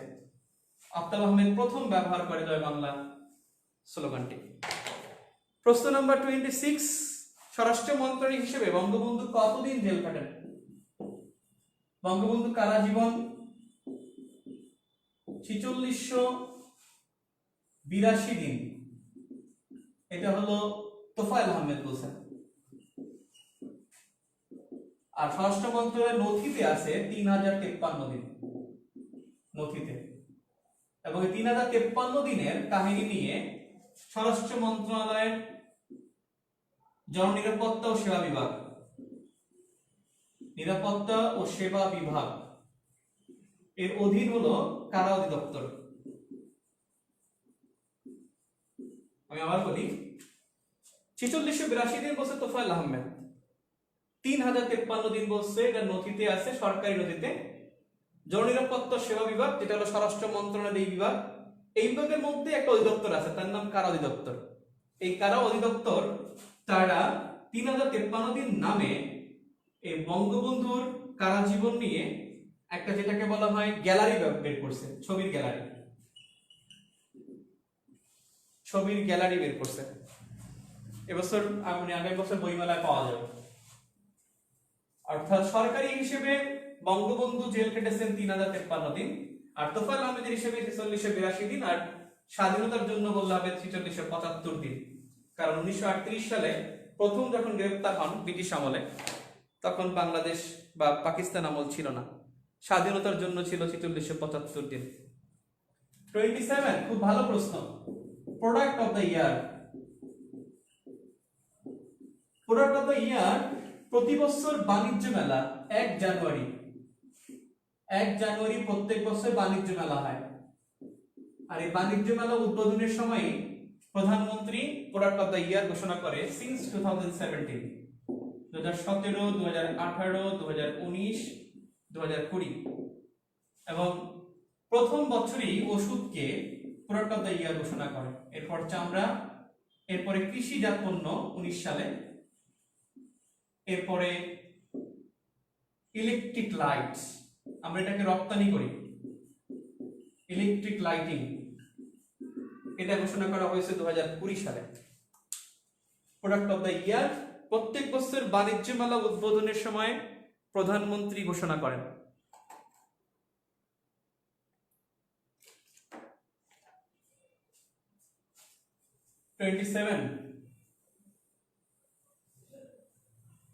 ওষুধ, চামড়া, কৃষিজাত পণ্য, ইলেকট্রিক লাইটিং প্রাইম মিনিস্টার ঘোষণা করেন। 28 নম্বর, স্বাধীন বাংলাদেশে কৃষি শুমারি কয়টা হয়েছে? কৃষি শুমারি কতটি? প্রথম হলো 1977 সালে, আর চতুর্থ হয়েছিল 2008 সালে, আর পঞ্চম হলো 2019 সালে। এর আগে 1960 সালে প্রথম হয়, যেটা স্বাধীন বাংলাদেশ না। স্বাধীন বাংলাদেশ না বললে ষষ্ঠ হবে, স্বাধীন বাংলাদেশ বলতে হবে পঞ্চম। আর এই কৃষি সুমারিতে তিনটি বিষয় গণনা করা হয়: শস্য, শস্য, শস্য, মৎস্য ও প্রাণী। এই তিনটি বিষয়কে কাউন্ট করা হয়, অর্থাৎ কৃষি খাতের অন্তর্ভুক্ত তিনটি বিভাগ: শস্য, মৎস্য ও প্রাণী। শস্য, মৎস্য ও প্রাণী। এবারে প্রশ্ন নম্বর 29, পাটের জাত নয়। পাটের জাত, পাটের জাত হলো তিনটি প্রধান। একটা হলো তোষা, একটা হলো সাদা, আর একটা হলো মেস্তা। তোষা, মেস্তা ও সাদা। আর এই তিনটার বাইরে বিজেএমসি, বাংলাদেশ জুট, সরি আইজেএসজি, ওরা মানে পাট গবেষণা ইনস্টিটিউট, যেটা জুট স্টাডি গ্রুপ, এরা বের করছে রবি নামে একটা নতুন পাটের জাত। রবি নতুন পাটের জাত, এটা মনে রাখবেন। এই জন্য আমি এখানে মেস্তা দিছি, তোষা দিছি আর রবি দিছি। উত্তর ছিল রূপালী। রূপালী ও ডেলফোস্ত তুলনা ভুট্টা, তার মানে এটা তো উত্তর হবে না। খুব ভালো প্রশ্ন, 30 নম্বর কোশ্চেন আসতে পারে। 30 নম্বর প্রশ্নটা অত্যন্ত গুরুত্বপূর্ণ। 30 নম্বর প্রশ্ন আসছে, প্রাথমিক শিক্ষায়, প্রাথমিক শিক্ষায়, প্রাথমিক শিক্ষায় মাতৃভাষার ব্যবহার, মাতৃভাষার ব্যবহার এবং যে ব্যবহারের গুরুত্ব ছিল 1872 সালে, সরি 82 সালে লর্ড মেকলে কমিশন, যেটা মেকলে কমিশন, প্রথম যে শিক্ষা commission, Macaulay commission, Lord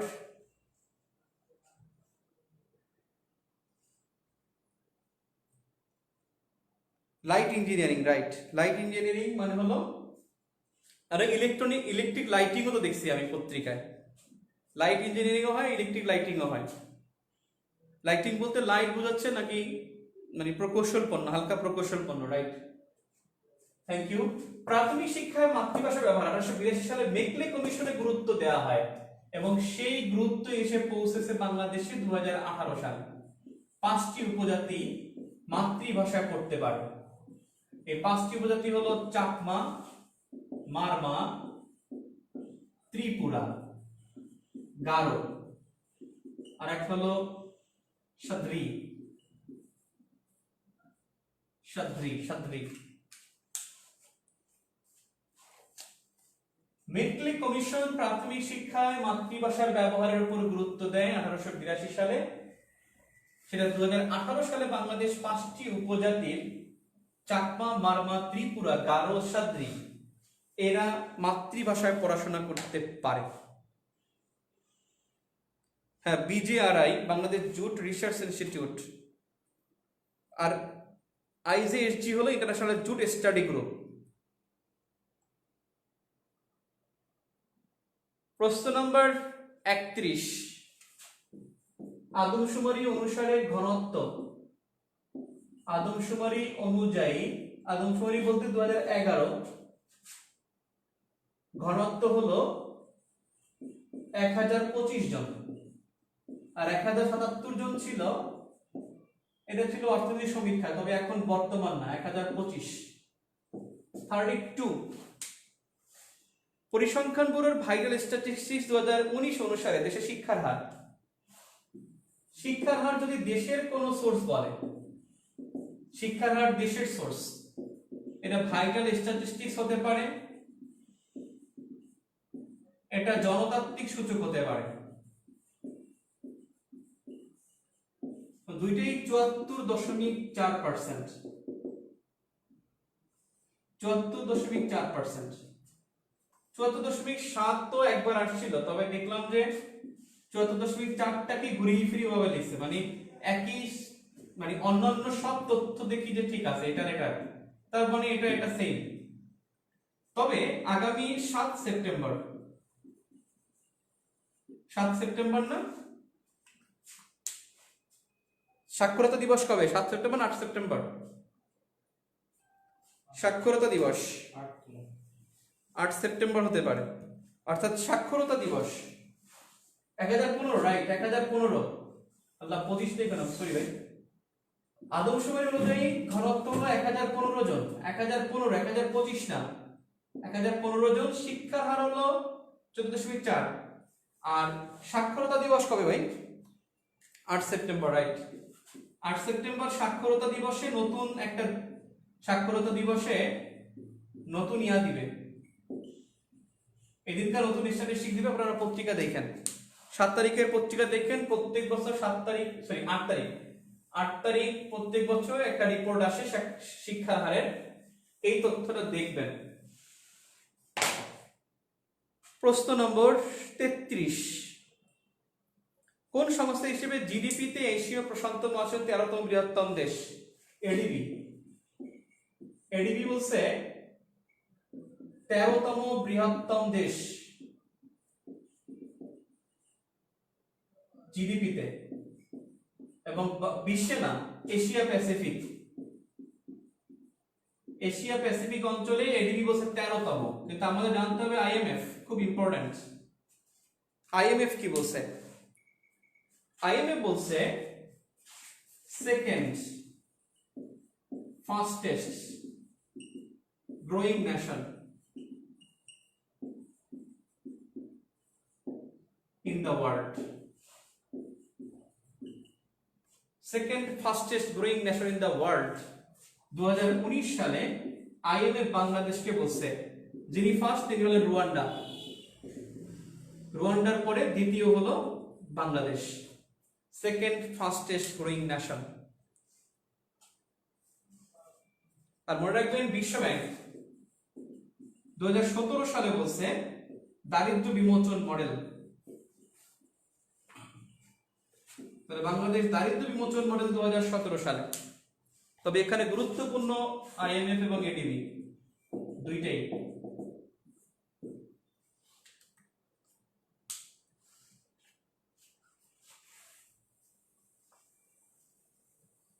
second fastest growing nation in the world, IMF বলছে। প্রশ্ন নাম্বার হলো 34, national payment switch off Bangladesh এর আওতায় ডিজিটাল ব্যাংকিং সেবা। 34, আপনার প্রশ্ন মিলাই নিয়ে গ্রুপে থাকবে। ডিজিটাল ব্যাংকিং সেবা, এই ডিজিটাল ব্যাংকিং সেবায় যিনি সহযোগিতা করবে ব্যাংক এশিয়া, এবং ব্যাংক এশিয়া এখানে 49% শেয়ার থাকবে, আর বাকি 51 হলো সরকারি এবং অন্যান্য সরকার এবং অন্য বেসরকারি প্রতিষ্ঠান। অর্থাৎ ব্যাংক এশিয়া 49% শেয়ার ক্যারি করবে।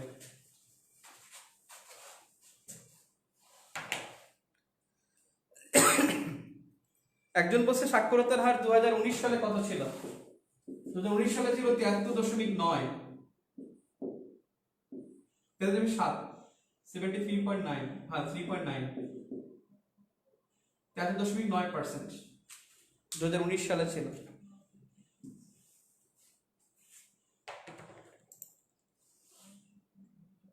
ওকে, প্রশ্ন নাম্বার হলো 35, 2020-21 অর্থ বছরে মাথা পিছু আয় কত হবে? মাথা পিছু আয় 2014-15 অর্থ বছরে বাংলাদেশ প্রথমবারের মতো $1000 হয়, $1044, এবং এই কারণে ওই বছরই বাংলাদেশ নিম্ন মধ্যম আয়ের দেশ হয় 15 সালের 1 জুলাই। আর 2019-20 অর্থ বছর শেষে মাথা পিছু আয় দাঁড়িয়েছে $2064, আর সরকার টার্গেট করেছে 2020-21 অর্থ বছর শেষে হবে $2326। উত্তর হবে $2326।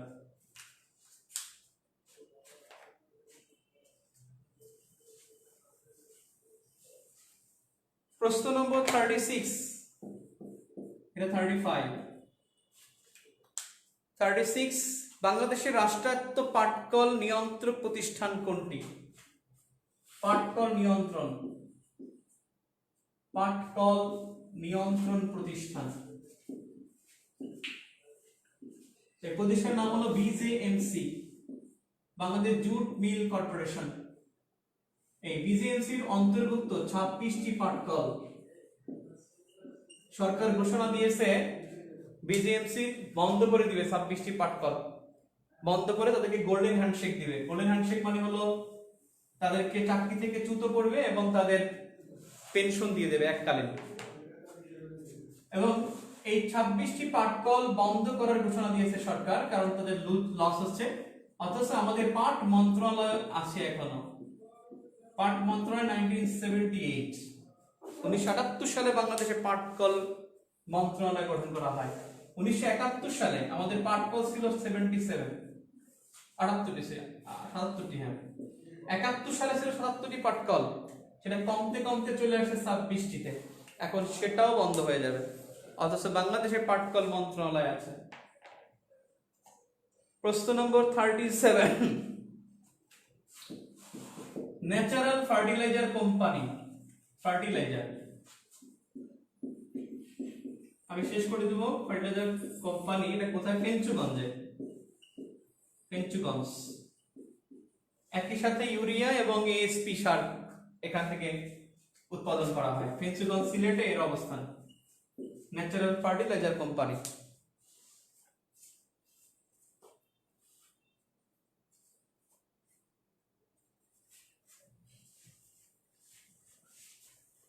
ডিজিটাল ব্যাংকিং সেবায় ব্যাংক এশিয়া ফার্স্ট পজিশনে কিনা? তবে ব্যাংক এশিয়া সবগুলো প্রোগ্রামই চালু করছে।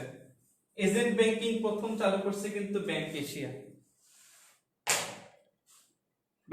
এজেন্ট ব্যাংকিং এ প্রথম। 38 নম্বর প্রশ্ন, খুব ভালো প্রশ্ন। 38 একটা খুব ইন্টারেস্টিং বিষয়। গতকালকে কি হয়েছে দেখছেন? গতকাল আজকের পত্রিকা দেখেন, বিজিএমসি অর্থাৎ পোশাক রপ্তানির কথা বলি আমি। পোশাক রপ্তানি কারণ পোশাক রপ্তানি বলছে যে 50 বিলিয়ন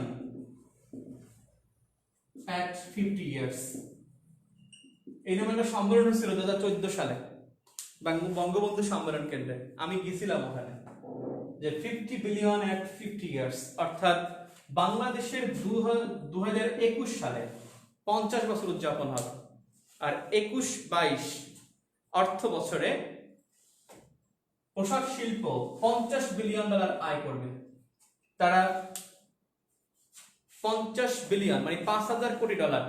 এখন তারা এবছর করছে, অর্থাৎ 2019-20 অর্থ বছরে পোশাক শিল্প থেকে আয় $795 কোটি বা $27.95 বিলিয়ন।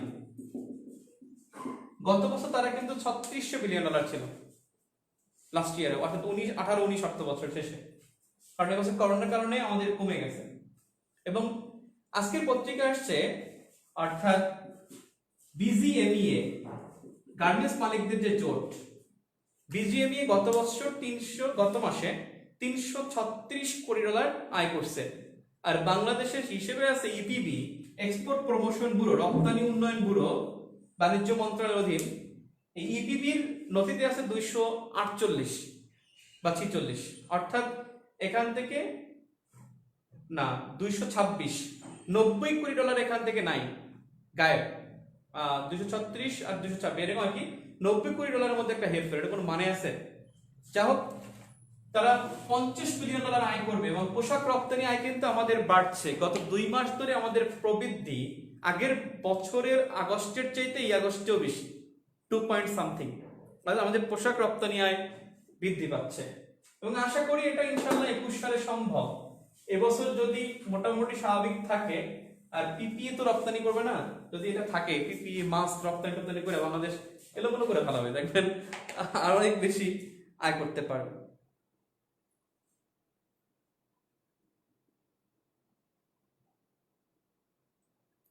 একজন বলছেন হাউ মেনি তফসিলি ব্যাংক মানে শিডিউল ব্যাংক? 60, 60টা, 60।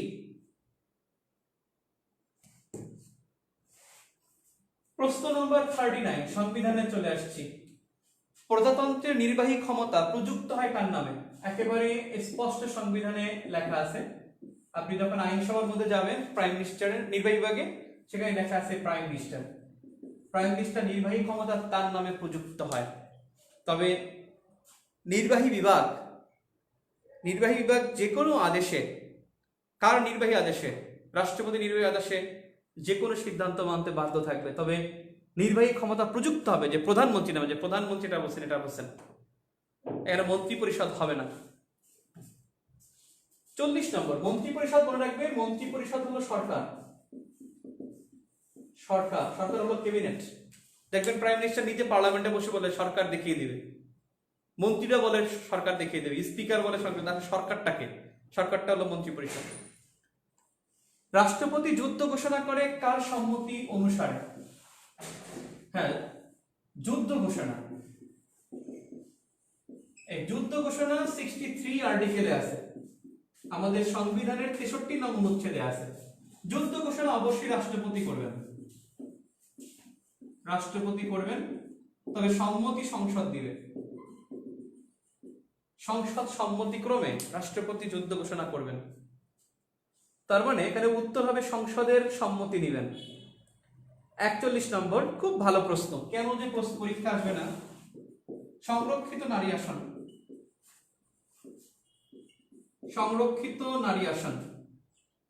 এই সংরক্ষিত নারী আসন এটার অনুচ্ছেদ কোনটা? এই অনুচ্ছেদটা হলো 65(3)। সংসদ বলতে 65 নং অনুচ্ছেদ, আর নারী আসন 65 নং অনুচ্ছেদে। আর সংরক্ষিত নারী আসন এটা 1972 সালেও ছিল এই অনুচ্ছেদটা, অর্থাৎ নারী আসন সংক্রান্ত অনুচ্ছেদটা 72 সংবিধানে যুক্ত ছিল, এবং প্রথম সংসদে এখান থেকে 15 জনকে নিয়োগও দেওয়া হয়েছিল।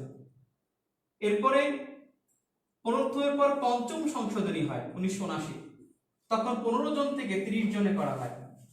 এরপরে দশম সংশোধনী হয়, তখন এটা মেয়াদ বৃদ্ধি করা হয়, 10 বছর করে মেয়াদ বৃদ্ধি করে।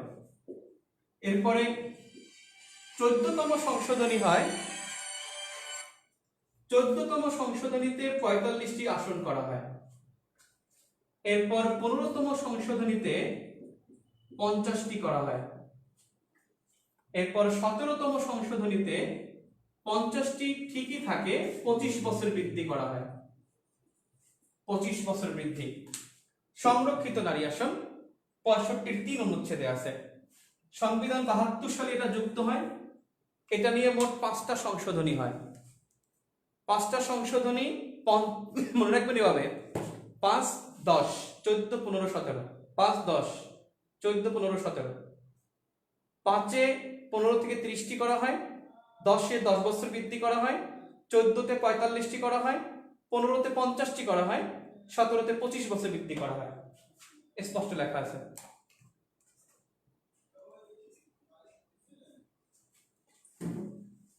সমস্যা?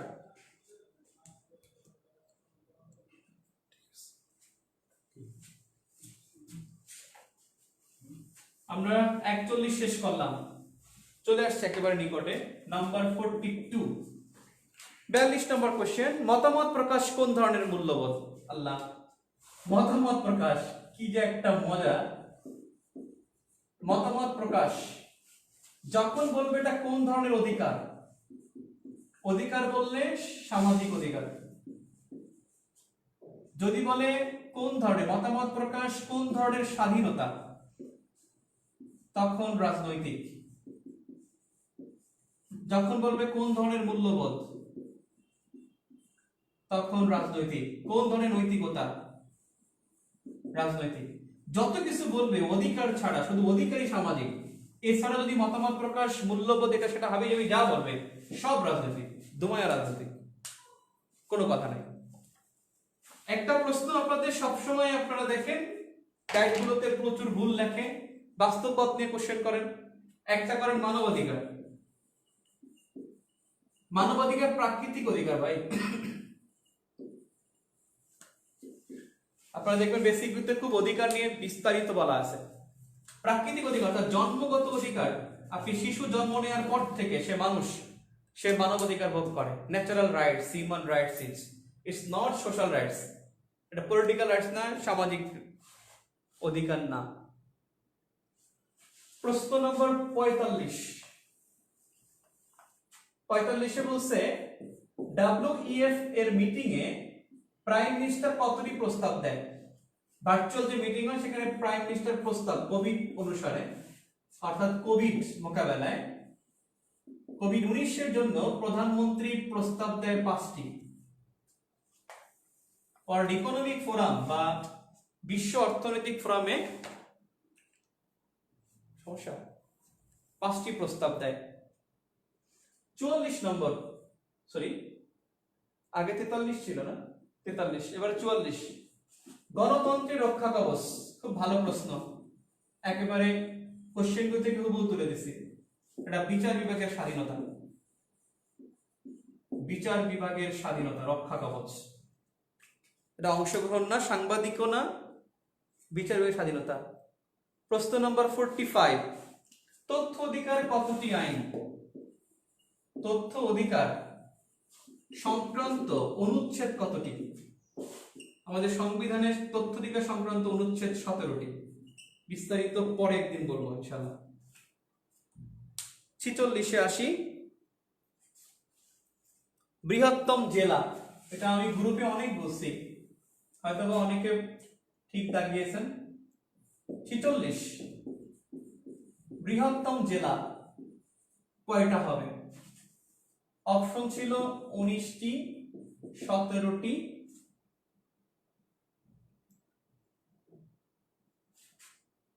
21টি, 23টি। 19টি হবে যদি বলা হয় 1971 সালে মুক্তিযুদ্ধের সময় জেলা ছিল 19টা, 17টা বৃহত্তম জেলা, এটাই উত্তর। আর 23টি ছিল 1984 সালে এক ঘোষণায় এরশাদ সাহেব 23 থেকে 64টা জেলায় রূপান্তরিত করে, যা টুটিল এখনো আছে 1984 সালে। আর মনে রাখবেন 47 সালে জেলা ছিল 16টা। 47 সালে 16টা ছিল, 15টা ছিল শেরপুর, জামালপুর। আচ্ছা 47 ভুল হইতে পারে, 15 বা 16। 47 নম্বর কোশ্চেন, খুব ভালো প্রশ্ন, খুবই ভালো প্রশ্ন। জেলা পরিষদ, জেলা পরিষদ এটা গঠন করা হয় 2000 সালে আর নির্বাচন হয় 2016 সালে। এটাই প্রথম নির্বাচন, জেলা পরিষদ নির্বাচন প্রথম 2016, মনে রাখেন। কোশ্চেন নাম্বার 48, একেবারে আল্লাহ রে, আমি আগেরটা কি বলছিলাম? 5টি।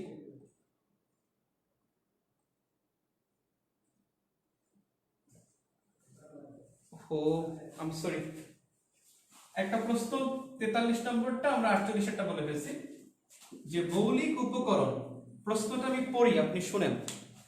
সংবিধান অনুযায়ী প্রয়োজনীয় মৌলিক উপকরণের জন্য কতটি ব্যবস্থার কথা উল্লেখ আছে? মৌলিক উপকরণের জন্য মানে প্রয়োজনীয় মৌলিক উপকরণ 15(2) অনুচ্ছেদে আছে। 15(2) অনুচ্ছেদে আছে 5টি, যেটা আমরা মৌলিক চাহিদা বলি। অন্ন, বস্ত্র, বাসস্থান, মানে আশ্রয় লেখা আছে এখানে, আশ্রয়, শিক্ষা ও চিকিৎসা। আর মৌলিক অধিকার বললে 18টি হবে। আমি জানি অনেকে 17, 18, 22 দাগায় পুরাই উল্টাপাল্টা করে ফেলছেন। 49 নম্বরে যাই, গ্লোবাল ফায়ার পাওয়ার 49, গ্লোবাল ফায়ার পাওয়ার অনুসারে মানে এর জরিপে 2020 সালের জরিপে সামরিক শক্তিতে বাংলাদেশ কত? শক্তিতে 2020 সালে 46, 2019 সাল বললে 45, আর 2018 বললে 58, 56, সরি 11 ধাপ দাগ আগেছিল 56। এখন বলেন আপনি কি দাগাবেন? সমস্যা? হ্যাঁ না ঠিক আছে।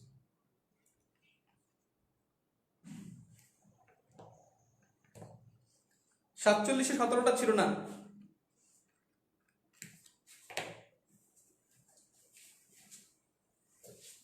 কেউ বলছে 47-এ 17টা ছিল? বৃহত্তর জেলা 17টা, 47 সালে ছিল 15টা বা 16টা। আমি গ্রুপে পোস্ট আছে, গ্রুপে শেয়ার করবো না, ক্লাস শেষ করি আমি শেয়ার করবো। 50 নম্বর কোশ্চেন, খুবই ইন্টারেস্টিং। এখানে বলছে যে গভর্নরের মেয়াদ কয় বছর? গভর্নরের মেয়াদ, অনেকে মেয়াদ না বলে 67 বছর অবসর মনে করে 67 বছর দাগাবে, এটা তো অবসর, আসলে মেয়াদ হলো 4 বছর। গভর্নর মনে রাখবেন, গভর্নর, উপাচার্য, বিশ্ববিদ্যালয়ের উপাচার্য, তারপরে হলো সেনাপ্রধান বা বিমান বাহিনী প্রধান, এদের সবার মেয়াদ হলো 4 বছর। তো যাই হোক, আমি আপনাদের প্রশ্ন দেখবো না, 10:13 বেজে গেছে, ফ্যান ছাড়া ছিলাম এতক্ষণ। আপনাদেরকে অসংখ্য ধন্যবাদ, আপনারা ক্লাস করছেন। এখনো 574 জনকে দেখতে পাচ্ছি, থ্যাংক ইউ, অনেকে দেখতে পাচ্ছি। আর আপনারা যত পারেন পত্রিকা মিস দিবেন না। নাম্বার 1, পত্রিকা পড়বেন, এখন থেকে পত্রিকা খুব গুরুত্বপূর্ণ। আর টেনশন না করে পড়াশোনা করেন, শর্টফট না করে এটা কই ওটা কই পড়তে থাকেন। ইনশাল্লাহ বেসিক ভিউ চলে আসবে, বেসিক ভিউ কাজ আমরা অনেক দূর আগে গেছি, ইনশাল্লাহ বই চলে আসবে। আমি কিন্তু কোনো ধান্দাবাজি করে দিচ্ছি না যে সার্কুলার হবে এটা সেটা, এগুলো না, আসলে কাজটা গুছাচ্ছি, যত টাইম পাচ্ছি একটু গুছাই, সুন্দর হচ্ছে ইনশাল্লাহ, এবং খুব তাড়াতাড়ি দিয়ে দেবো, খুব তাড়াতাড়ি। এই সপ্তাহে পাবেন না, এই সপ্তাহে অপেক্ষা করবেন না, এই শনিবার থেকে বৃহস্পতিবার পর্যন্ত অপেক্ষা করবেন না, তারপরে ইনশাল্লাহ পরের সপ্তাহে আশা করি ইনশাল্লাহ আপনারা বইটা পাবেন। আর বেসিক ভিউ পাবেন। আর একটা কথা হলো, আমার আপনারা যত পারেন পরীক্ষা দেন, পরীক্ষা দিলে আপনাদের একটা ভালো প্রস্তুতি হবে, মানে মনে থাকবে, ক্যালকুলেট করতে পারবেন কোনটার পর কোনটা হয়। মানে আজকে ক্লাসে আপনি দেখবেন অনেক কিছু আপনার ঝালাই হয়ে গেছে, আপনি পারলেও ঝালাই হয়ে গেছে। তাই আপনারা যদি পারেন, কারণ আপনি যদি দেখেন প্রথম পিলিতে যদি ফেল করেন, আবার 1.5 বছর 2 বছর চলে যাবে। তার মানে এখন এমন একটা প্রিপারেশন নেন, এই পিলি না হলেও যেন একটা ভালো ব্যাংকে চাকরি হয়ে যায়, বা ভালো একটা ফার্স্ট ক্লাস বা সেকেন্ড ক্লাস চাকরিতে হয়ে যায়। কারণ পিএসসি বা অন্যান্য অনেক সার্কুলার আছে, একটা সাথে সাথে প্রতিষ্ঠানে যদি চাকরি হয়ে যায়, এজন্য প্রস্তুত রাখেন। মানে এই সময়টা আপনার জন্য গুরুত্বপূর্ণ সময়। সেই জন্য আমি বলবো যে আমার যে মানে জিকে প্রাইভেট ব্যাচ, এই ব্যাচটা আপনি সপ্তাহে 2 দিন 3 দিন করে ক্লাস হবে, এবং পরীক্ষার 7 দিন আগ পর্যন্ত, একেবারে বিসিএস প্রিলিমিনারি পরীক্ষার 7 দিন আগ পর্যন্ত হবে। 70 নম্বরের একেবারে বাংলাদেশ ইন্টারন্যাশনাল ভূগোল সুশাসন, প্রয়োজনে আইসিটিও আমি ব্যবস্থা করব।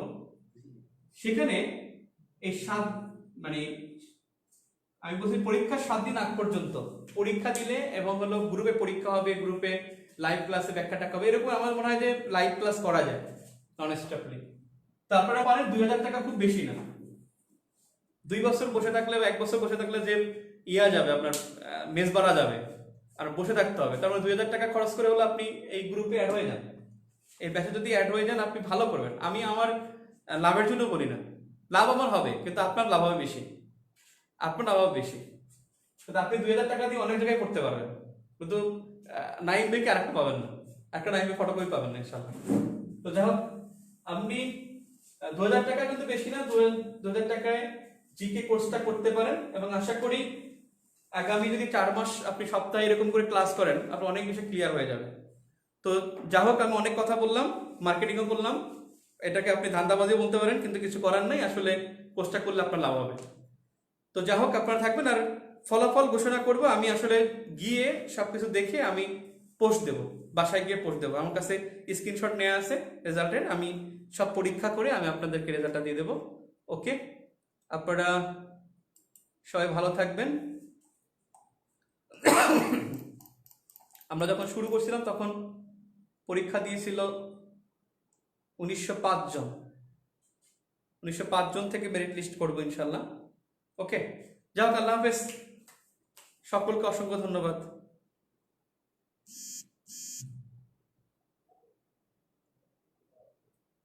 আপনারা যারা প্রাইভেট পড়বেন না, একটুখানি প্রাইভেট ব্যাচ, এটা হলো B4GK-র একেবারে প্রথমে পোস্ট দেওয়া আছে, তারপর আমি রাতে একটা পোস্ট দিব, আপনারা ওর মাধ্যমে যুক্ত হতে পারেন।